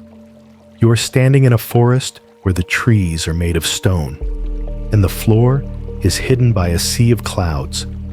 Zhangjiajie is home to over 3,000 quartzite sandstone pillars, some rising over 1,000 meters into the sky, formed by millions of years of physical weathering and tectonic uplift. The most famous, the Southern Sky Column, served as the inspiration for the floating mountains in the movie Avatar. This geological labyrinth is a vertical world of deep ravines and ancient flora, where gravity seems like a mere suggestion. Visually, the pillars look like giant stone fingers grasping for the heavens, their tops crowned with emerald forests that thrive in the mist. When the fog rolls in, the bases of the mountains disappear, leaving the peaks to float in a ghostly white void. Local Tujia people believe these pillars are the pillars of heaven, guarded by celestial dragons that breathe the morning mist.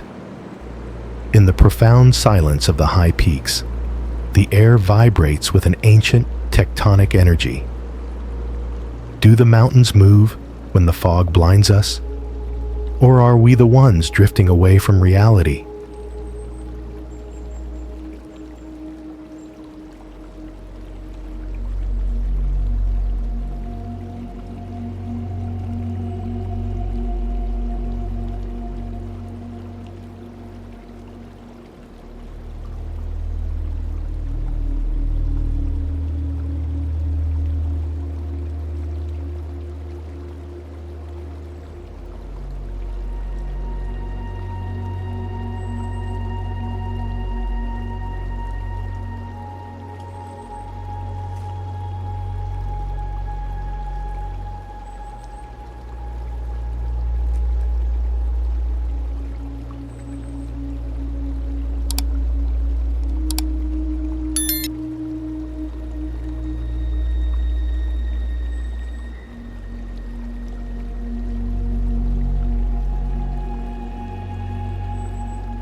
Why did the great yellow dragon choose this high mountain valley to lay down its scales and sleep for eternity?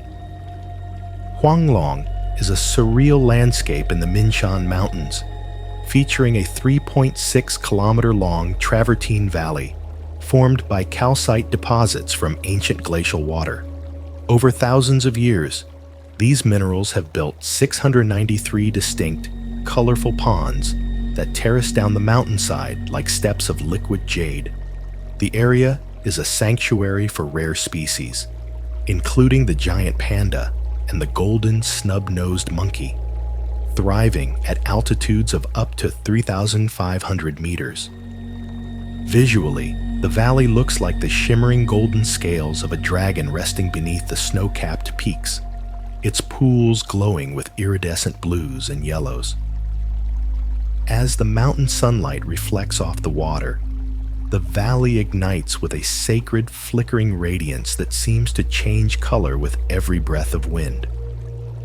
Local legends say the water is the dragon's blood, possessing the power to heal the land and those who respect it.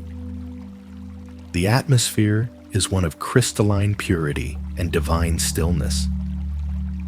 Is the earth healing its own wounds in these golden pools? Or are we witnessing the dragon's slow awakening?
Watch your step, for you are walking upon a fire that has been frozen in stone for 24 million years.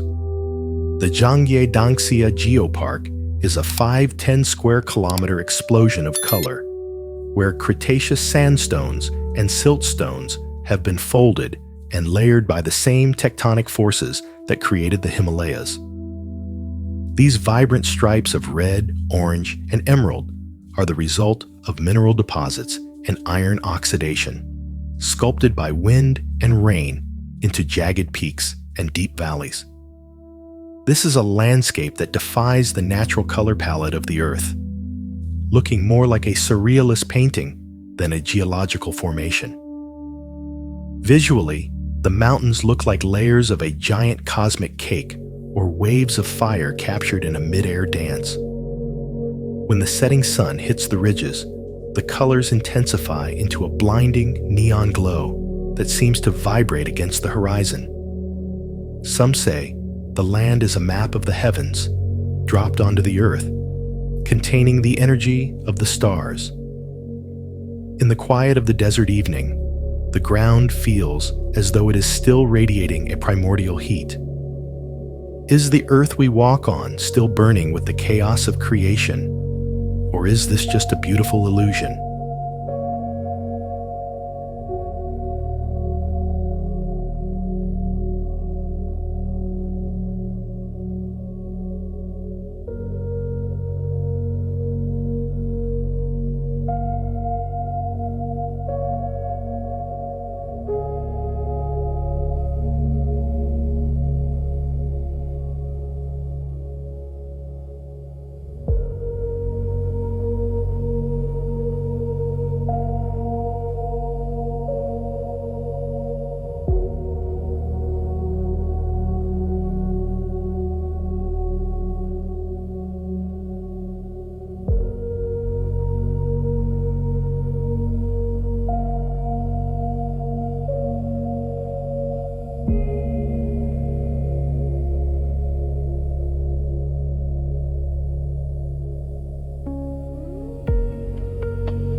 Beware the emerald abyss, for the river below has spent 200 million years carving a grave for the careless. The Verdon Gorge is Europe's most stunning canyon, stretching 25 kilometers and reaching depths of 700 meters through the Jurassic limestone of Provence. The river's startling turquoise color comes from glacial minerals and fluorine, creating a sharp, vibrant contrast against the stark white cliffs. This is a place of extreme verticality, where the echoes of the water below take seconds to reach the rim. Visually, the gorge looks like a deep green scar on the face of the earth, its walls decorated with hanging gardens and hidden caves. As the emerald shimmer of the water reflects off the canyon walls, the air seems to glow with a cool, watery light that feels ancient and predatory. Local legends speak of water nymphs that pull the unwary into the deep pools to join their silent, underwater kingdom. The roar of the river is a constant, rhythmic chant that vibrates through the very soles of your feet. Does the river call to those who linger too close? Or are we just mesmerized by the beauty of our own destruction?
Don't even try to dive.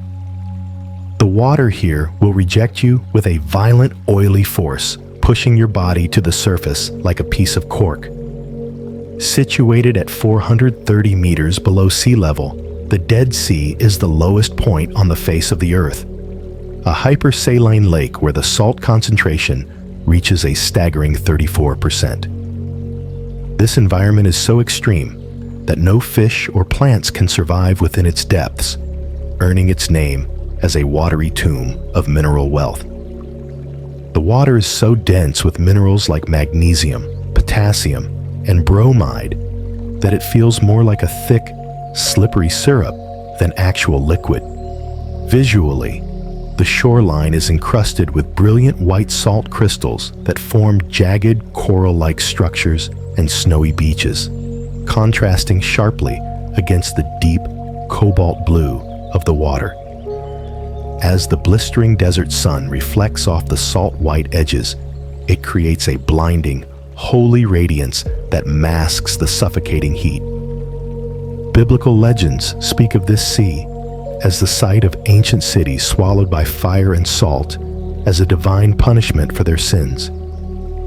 In the still, heavy air of the basin, the silence is so profound it feels like a physical weight upon the soul.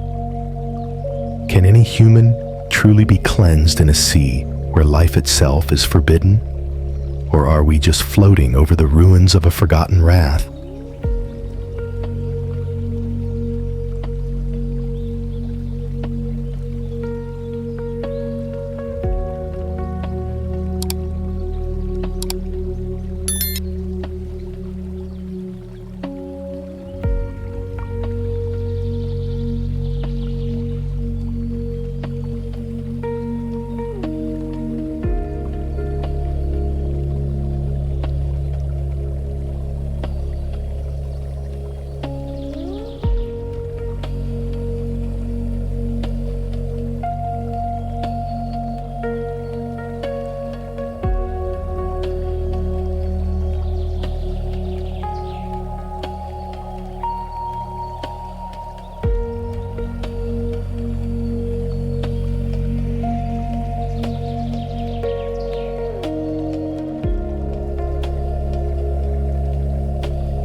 Why does the heart of the South Pacific feel like a sapphire dream that humanity was never meant to fully wake up from? Bora Bora is a volcanic island surrounded by a translucent turquoise lagoon and a protective barrier reef centered around the jagged emerald peaks of Mount Otomanu and Mount Pahia. Formed millions of years ago as a massive volcano slowly began to sink into the ocean, and the island is now a perfect balance of lush jungle and crystalline water. It is a place of absolute biological perfection, where the colors are so vivid they seem to vibrate with life. Visually, the island looks like an emerald crown, wrapped in a shawl of liquid turquoise and white foam, floating in a sea of infinite indigo. When the golden hour touches the lagoon, the water reflects a shimmering, sacred clarity that makes the overwater bungalows look like they are drifting in the clouds. Polynesian legends speak of the island as the first land to be pulled from the sea by the gods, a place of eternal peace. The air is heavy with the scent of frangipani and the rhythmic pulse of the reef. If this is truly paradise, what do we lose when we return to the world of concrete and noise?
One wrong turn on this silver ribbon of asphalt leads to a terrifying 1,000-foot plunge into the crushing embrace of the Atlantic.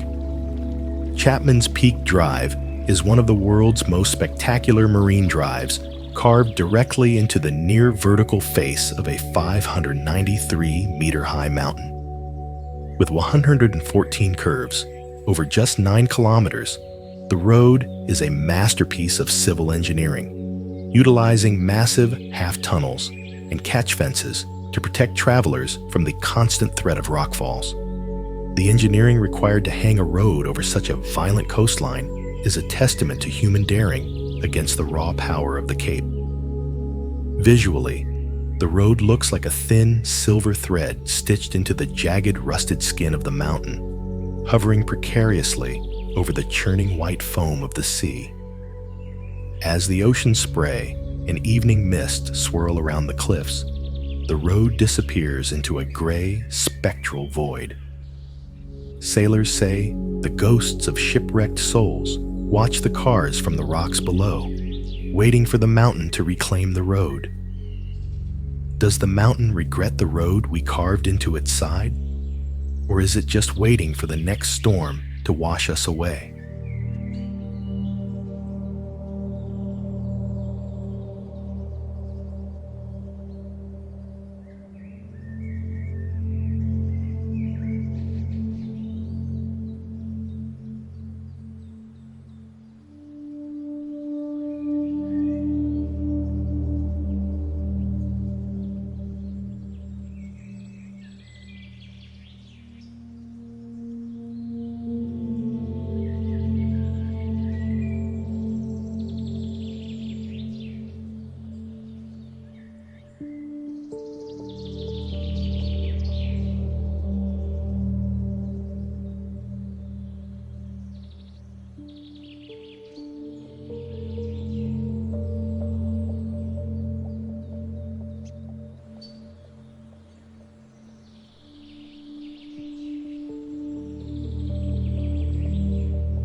Step into a world where the water is so blue it seems to have been stolen directly from the clearest summer sky and poured into a basin of stone.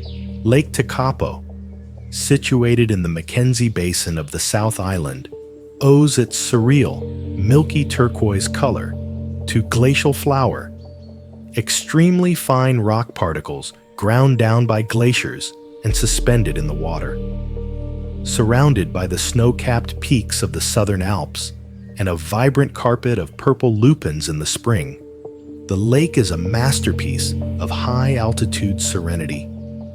The area is also part of the Aoraki-Mackenzie International Dark Sky Reserve, making it one of the best places on Earth to witness the infinite depths of the cosmos. Visually, the lake looks like a vast splash of opaque turquoise paint drying on a rugged golden canvas, its edges guarded by the solitary stone church of the Good Shepherd.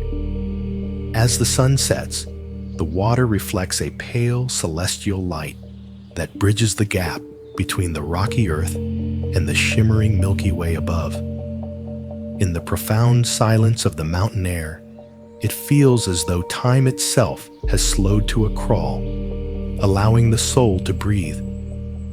Is this turquoise mirror a fragment of heaven that fell to Earth? Or are we just catching a glimpse of the planet's original, untainted purity?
Why does the earth gurgle and hiss like a living, breathing beast in this desolate corner of the Caucasus? Gobistan is home to over 400 mud volcanoes, nearly half of the world's total, where the ground is a chaotic tapestry of gray mounds and bubbling craters. Unlike volcanic lava, this mud is cold, forced to the surface by high-pressure methane gas from deep subterranean reservoirs. This unique geological phenomenon has created a landscape that feels entirely disconnected from Earth, resembling the cratered surface of a distant alien moon. Visually, the site is a surreal collection of oozing gray cones and viscous pools that ripple with rhythmic, gas-filled bubbles. As the thick, silvery sludge pops and spills over the edges, it leaves behind dry, cracked trails that look like the wrinkled skin of an ancient buried titan. Under the pale, hazy light of the Azerbaijani sun, the volcanoes emit a low, wet thud that vibrates through the soles of your feet. Local legends suggest that the bubbles carry whispers from the core of the world, warning us of the pressure building beneath our feet. The air is thick with the scent of damp earth and raw gas, creating an atmosphere of quiet, subterranean tension. Is the earth trying to speak to us through these rhythmic bursts of gray slime? Or are we just listening to the slow, heavy breathing of a planet that never sleeps?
How can a lake be so impossibly deep that it is rumored to swallow the very roots of the three giant volcanoes that guard its shores?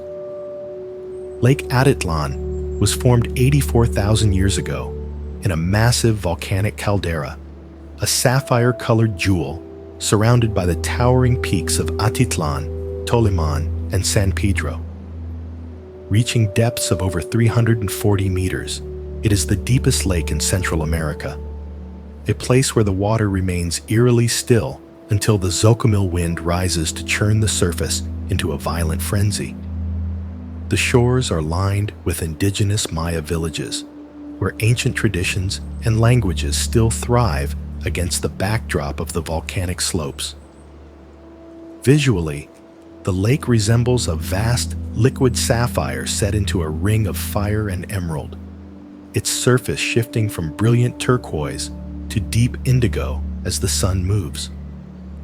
When the evening mist rolls off the volcanoes, the water reflects a pale spectral blue light that seems to pull the viewer into its bottomless dark.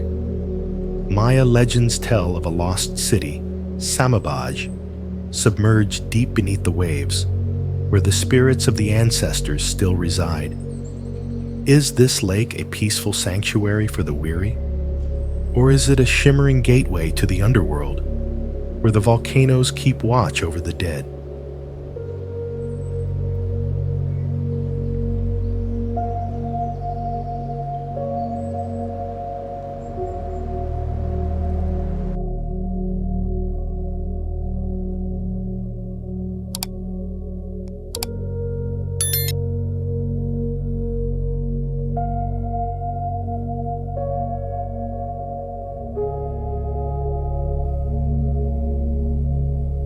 Do not touch the blood-red water, for it has the power to turn the living into permanent statues of salt and stone.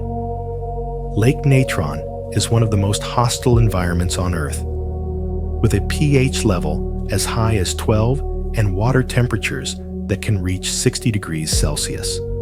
The high concentration of sodium carbonate, the same mineral used in Egyptian mummification, causes the bodies of birds and bats that die in the water to calcify, preserving them in haunting, lifelike poses. Visually, the lake looks like a sea of red glass or a massive, open wound on the African landscape, its color coming from salt-loving microorganisms. As the deep crimson light of the Tanzanian sun reflects off the crusty shoreline, the lake glows with an unholy, visceral radiance. It is a place where life exists on the very edge of impossibility, home only to the resilient lesser flamingos that breed on its caustic flats. Locals believe the lake is a portal to an older world where the laws of nature are written in ash and salt. Does this lake represent the end of all things? Or is it a laboratory for a life we don't yet understand?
step carefully into the Golden Mountains, for the spirits of the high peaks watch every intruder with a cold, unyielding gaze.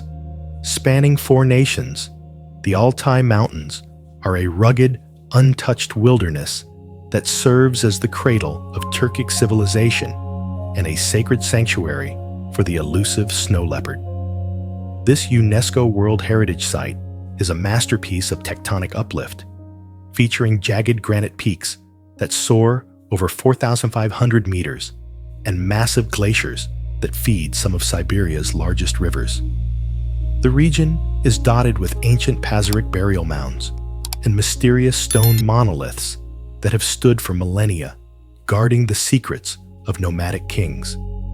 Visually, the landscape looks like a crown of ice and emerald, with turquoise glacial lakes reflecting the razor-sharp ridges of the surrounding giants.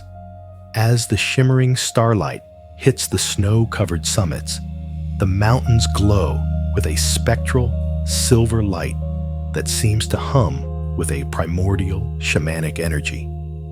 Local hunters believe the mountains are living deities that demand a sacrifice of silence and respect from all who cross their passes. The wind through the larch forests carries a sound like a low, rhythmic chant, echoing the ancient songs of the steppe. Do the mountains hold the memory of the first humans, or are they waiting for the age of men to finally fade into the snow?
How could the city that was once the absolute center of the human world become a silent labyrinth of dust and sun-baked mud?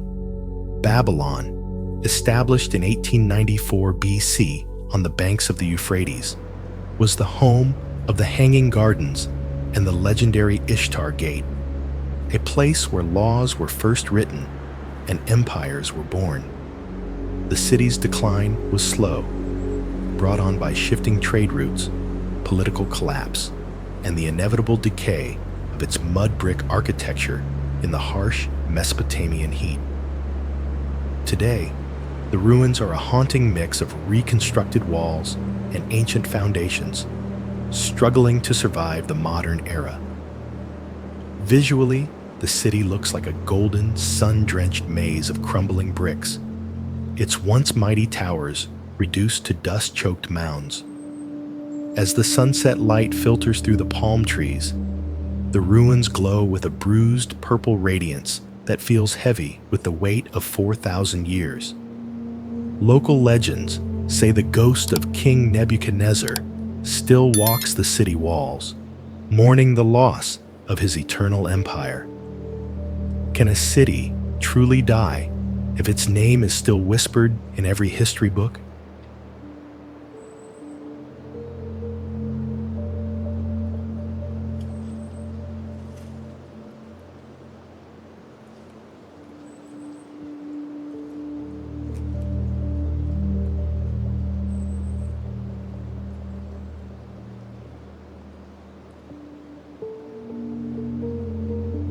run through the rusted skeletons of the industrial age, where the salt air eats iron for breakfast, and the wind howls through hollowed-out boilers. Located on the edge of the world's largest salt flat, the Great Train Cemetery is a haunting graveyard of over 100 steam locomotives and rail cars abandoned in the 1940s. These British-made giants were once the pulse of the Bolivian mining industry, carrying silver and tin toward the Pacific until the collapse of the mining sector left them to rot in the high-altitude desert. The combination of intense salt spray and volcanic winds has corroded the heavy steel into brittle orange lace, creating a landscape of mechanical decay. Visually, the rusted carcasses look like the rib cages of prehistoric iron beasts scattered across a blindingly white sea of salt. As the sun sets, the corroded metal glows with a bruised, fiery orange radiance that contrasts with the deep purple of the Andean sky. Local children play among the ruins, but elders warn that the trains still moan at night as if trying to pull their heavy loads one last time. Can the desert ever truly forgive the intrusion of the machine? Or is it slowly turning these iron ghosts into salt?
Why do these white, ghostly towers rise from the desert floor like the forgotten fangs of a prehistoric sea monster?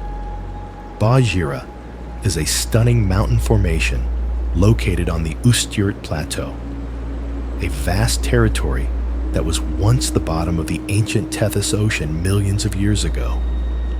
The landscape is a masterclass in erosion, where wind and rain have sculpted the soft chalk and limestone into sharp spires, deep canyons, and massive white mesas that stretch toward the horizon.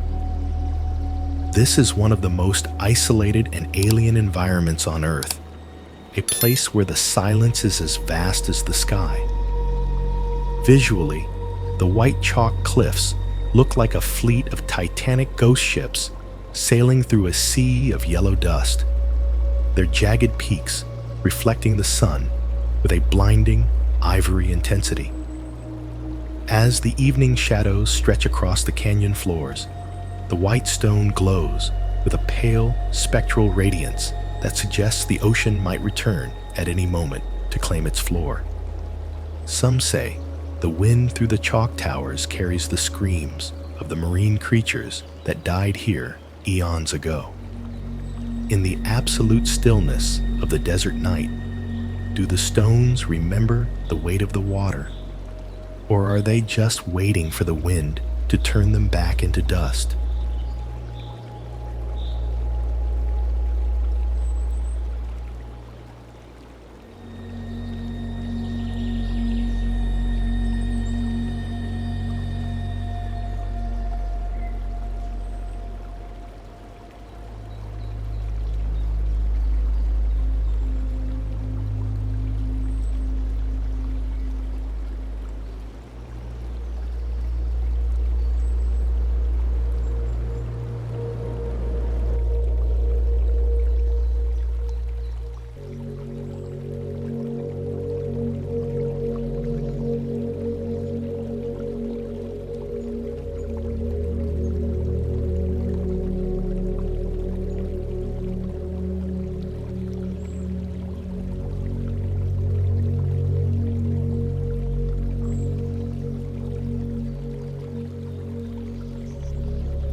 what lies beyond the edge of the world, where the wind screams louder than any human voice, and the ice is older than history itself? Patagonia is a vast, untamed territory at the southern tip of South America, home to the massive Perito Moreno Glacier and the jagged granite spires of Torres del Paine. This is a land of geological extremes, where the southern Patagonian ice field, the third largest in the world, constantly carves and reshapes the rugged landscape. The sheer power of the winds here can flatten forests and turn the surface of glacial lakes into a white mist. Visually, the region looks like the jagged teeth of the earth biting into a freezing sky, with shimmering blue icebergs floating in turquoise waters like shards of fallen glass. When the morning light hits the granite towers, they ignite with a radiant golden fire that illuminates the vast, empty steppe. Gaucho legends speak of the spirit of the wind, a lonely deity that guards the mountains and drives away those who cannot endure the cold.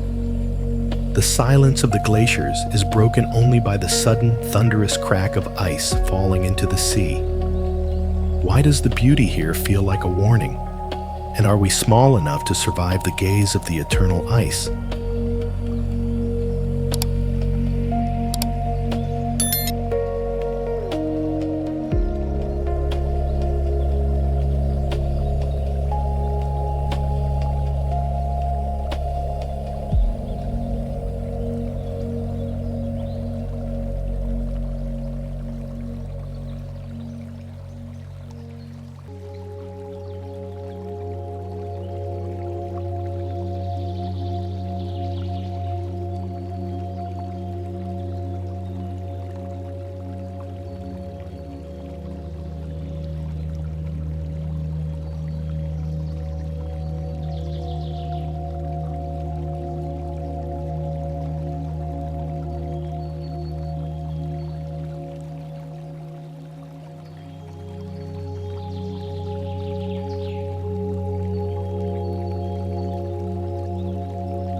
Why does the water here appear to freeze in the heat of the Oaxacan sun, creating a waterfall that never flows? Hierve el agua, meaning the water boils, is a set of natural travertine rock formations that resemble massive white waterfalls cascading down a cliffside. These petrified waterfalls were formed by carbonate-rich spring water that has trickled down the limestone for over 2,500 years, depositing minerals just like stalactites in a cave. At the top of the cliffs, natural mineral pools offer a panoramic view of the rugged mountains, their turquoise waters seemingly perched on the edge of infinity. Visually, the site looks like white stone tears shed by the mountain, frozen in a permanent state of sorrow. When the blinding white light of the midday sun hits the formations, they radiate a holy, ghostly glow that can be seen from miles away. Zapotec tradition suggests the site was a sacred place for ancient irrigation and ritual, where the mountain gods were appeased with water. The silence at the top is broken only by the faint bubbling of the mineral springs. Is the earth crying for its lost children, or is it simply preserving a moment of beauty forever?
behold the rhythmic thundering of Europe's largest waterfall, a symphony of raw power and liquid grace that has echoed through the limestone cliffs for 17,000 years.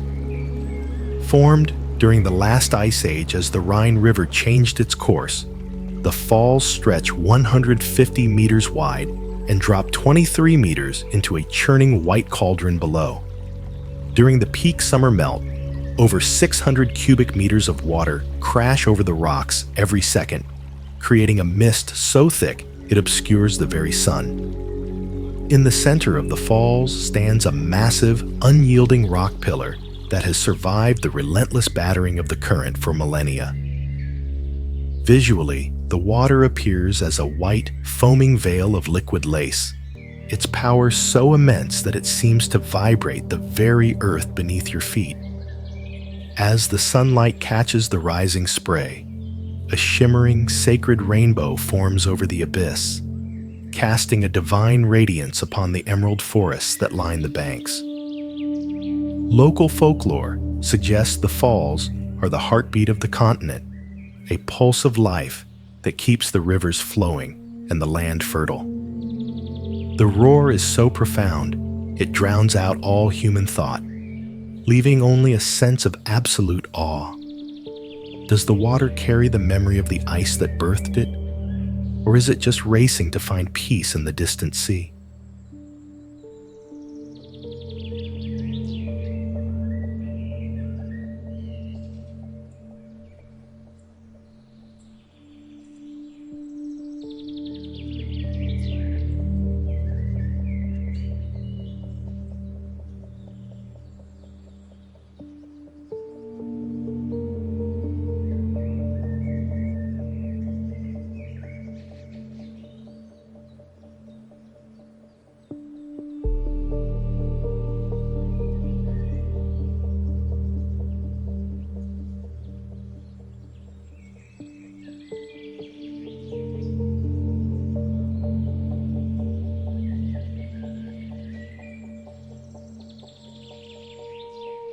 How could a city of 250,000 people, once the glowing jewel of the Roman Empire, simply vanish into the silence of the silt?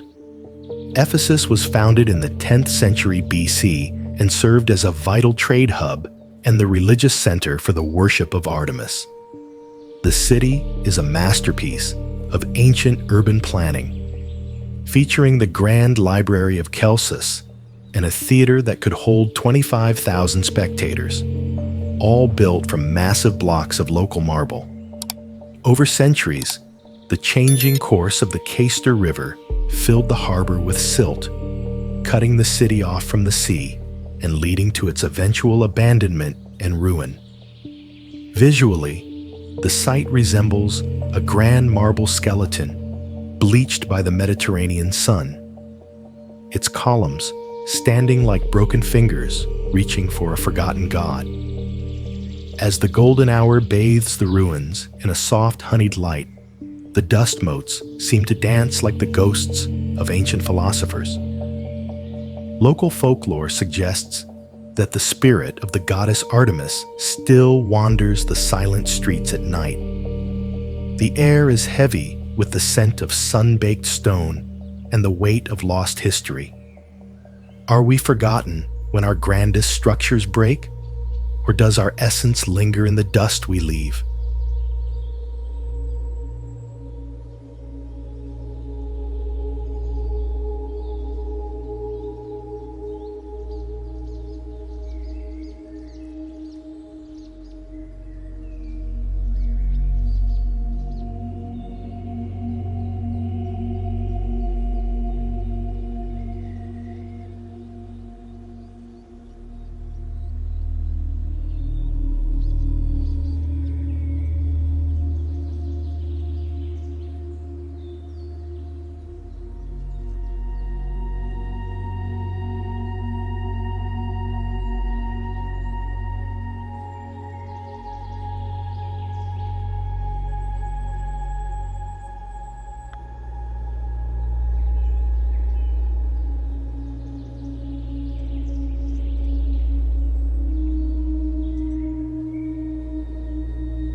peer into the eye of the earth, a portal of liquid crystal that reaches deep into the limestone soul of the Dalmatian hinterland.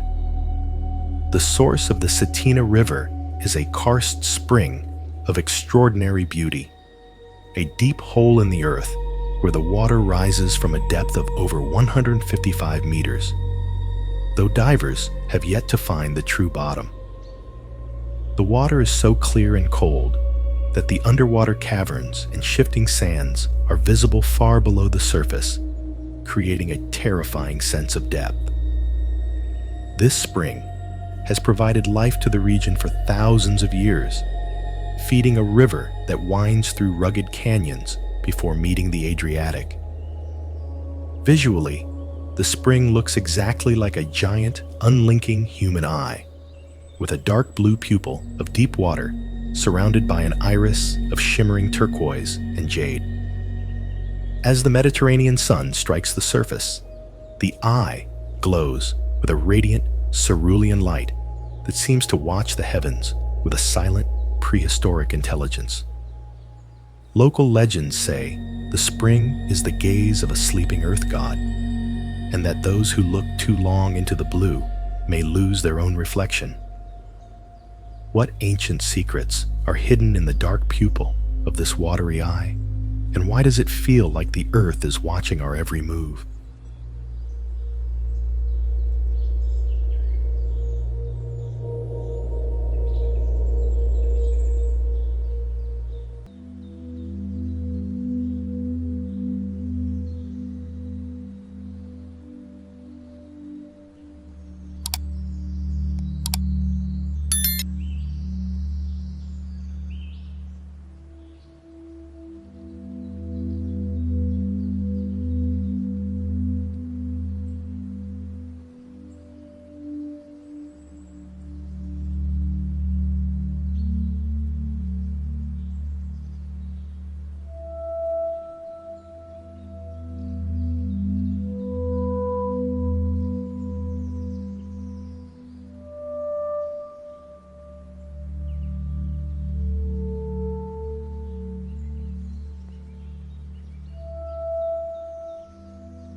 Behold the stairway to heaven, where for centuries the Hmong people have used nothing but their hands and their will to carve a masterpiece into the vertical face of the Huanglin Sun Mountains. These rice terraces, spanning over 2,200 hectares, are a triumph of indigenous engineering and communal survival, turning near impossible slopes into a cascading fountain of life. By perfectly managing the flow of mountain spring water through thousands of narrow channels, they have created a self-sustaining ecosystem that changes with the rhythm of the seasons.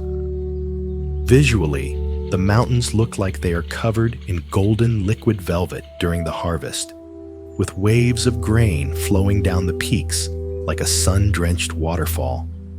As the mist rolls off the emerald ridges, the terraces catch the light in a shimmering, sacred radiance that suggests the earth itself is breathing in harmony with the people. There is a profound philosophy in these fields, that humans are not masters of nature, but its humble partners, shaping the land as the land shapes them. Local elders say the mountains are a living record of their ancestors' sweat and songs. As the final sun of the day sets over the golden steppes, we must ask, are we just small observers of this grand history, or are we the ones tasked with keeping the masterpiece alive?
wander through a silent congregation of stone sentinels, rising from the yellow sands like ancient prayers carved from the remains of a long-lost ocean. The pinnacles are thousands of weathered limestone pillars located in Nambung National Park, some reaching up to 3.5 meters in height. These structures were formed from the calcium-rich remains of seashells that were broken down into lime sand and then leached by rain to form these jagged organic shapes over millions of years. The desert is a place of shifting dunes and stark contrasts, where the gray stone stands in defiance of the golden sand. Visually, the area looks like a sun-drenched army of petrified monoliths, their shadows stretching like long, lonely fingers across the desert floor. When the amber light of the setting sun hits the limestone, the pillars glow with a warm, golden radiance that makes them look like glowing embers in a dying fire.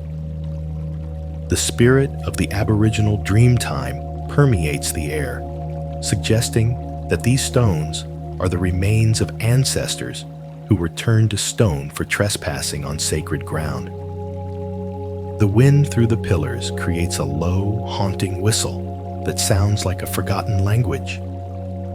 Do these stones remember when they were part of the sea, or are they just waiting for the sand to bury them once again?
Beware the beauty of this colorful nightmare, for the earth here is thin, and the water is a boiling cocktail of liquid jewels and lethal toxins.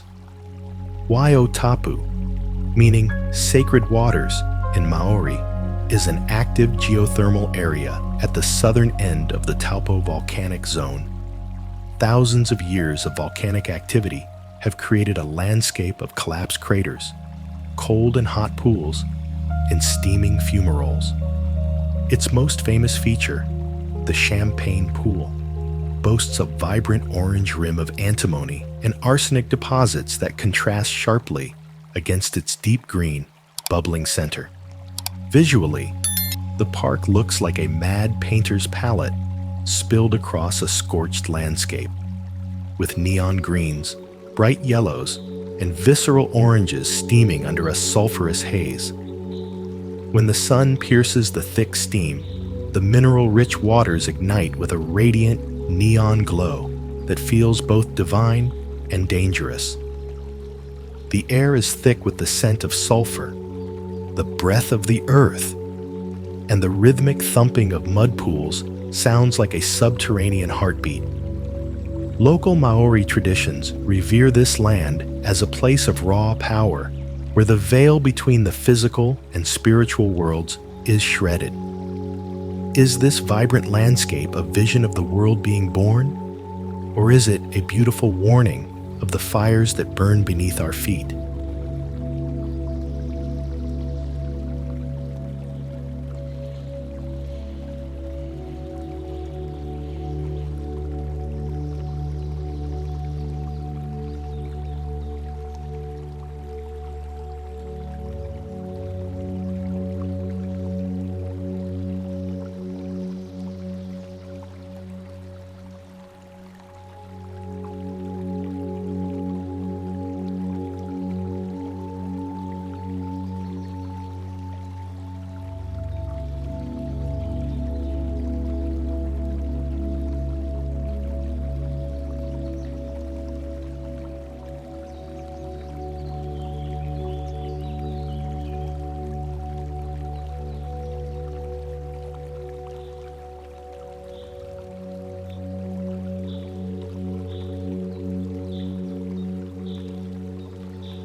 How can a single 14th century bell tower rising from the icy depths of a lake tell a story of such profound loss and silent endurance?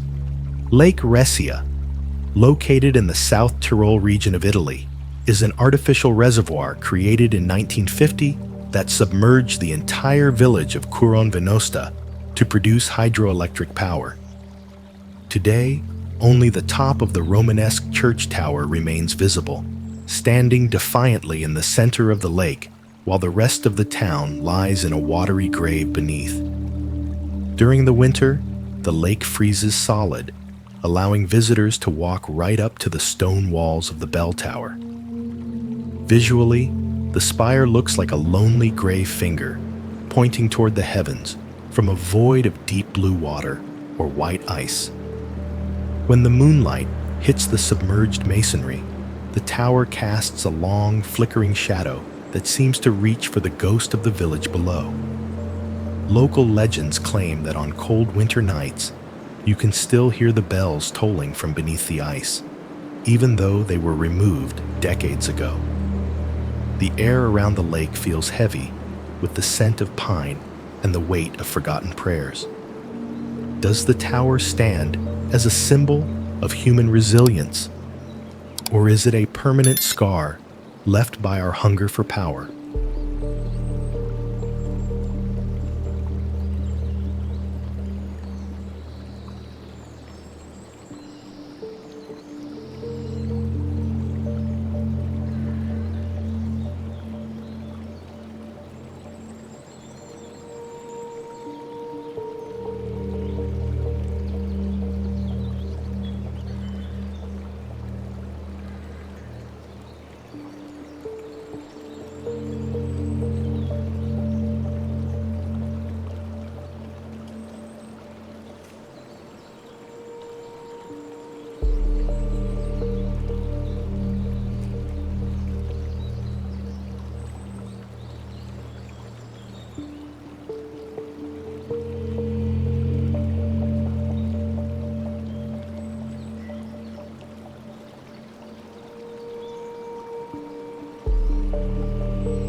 Who built these stone cathedrals in the heart of Anatolia? And why does the wind through their hollowed windows sound like the chanting of 1,000 hidden monks? The fairy chimneys of Cappadocia are bizarre, conical rock formations created by millions of years of volcanic eruptions, followed by the relentless erosion of soft tuff capped by harder basalt. For centuries, humans have carved these pillars into homes, monasteries, and even entire underground cities to escape invaders and the harsh elements. This geological labyrinth is a testament to the symbiotic relationship between the Earth's violent history and human ingenuity. Visually, the landscape looks like a field of giant petrified mushrooms or a forest of stone spears reaching for the hot air balloons that drift above. As the dawn light bathes the valley in a soft ochre glow, the chimneys radiate a warm, holy light that makes the entire region feel like a sacred sanctuary. Local folklore suggests that fairies once lived within these towers, guarding the people who hid in the dark caves. Today, the silence in the high rock dwellings is thick with the dust of centuries. Were these towers built to hide from the world, or were they carved to bring us closer to the divine?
How can three lakes, nestled within the same volcanic crest, possess souls so different that they refuse to share the same color?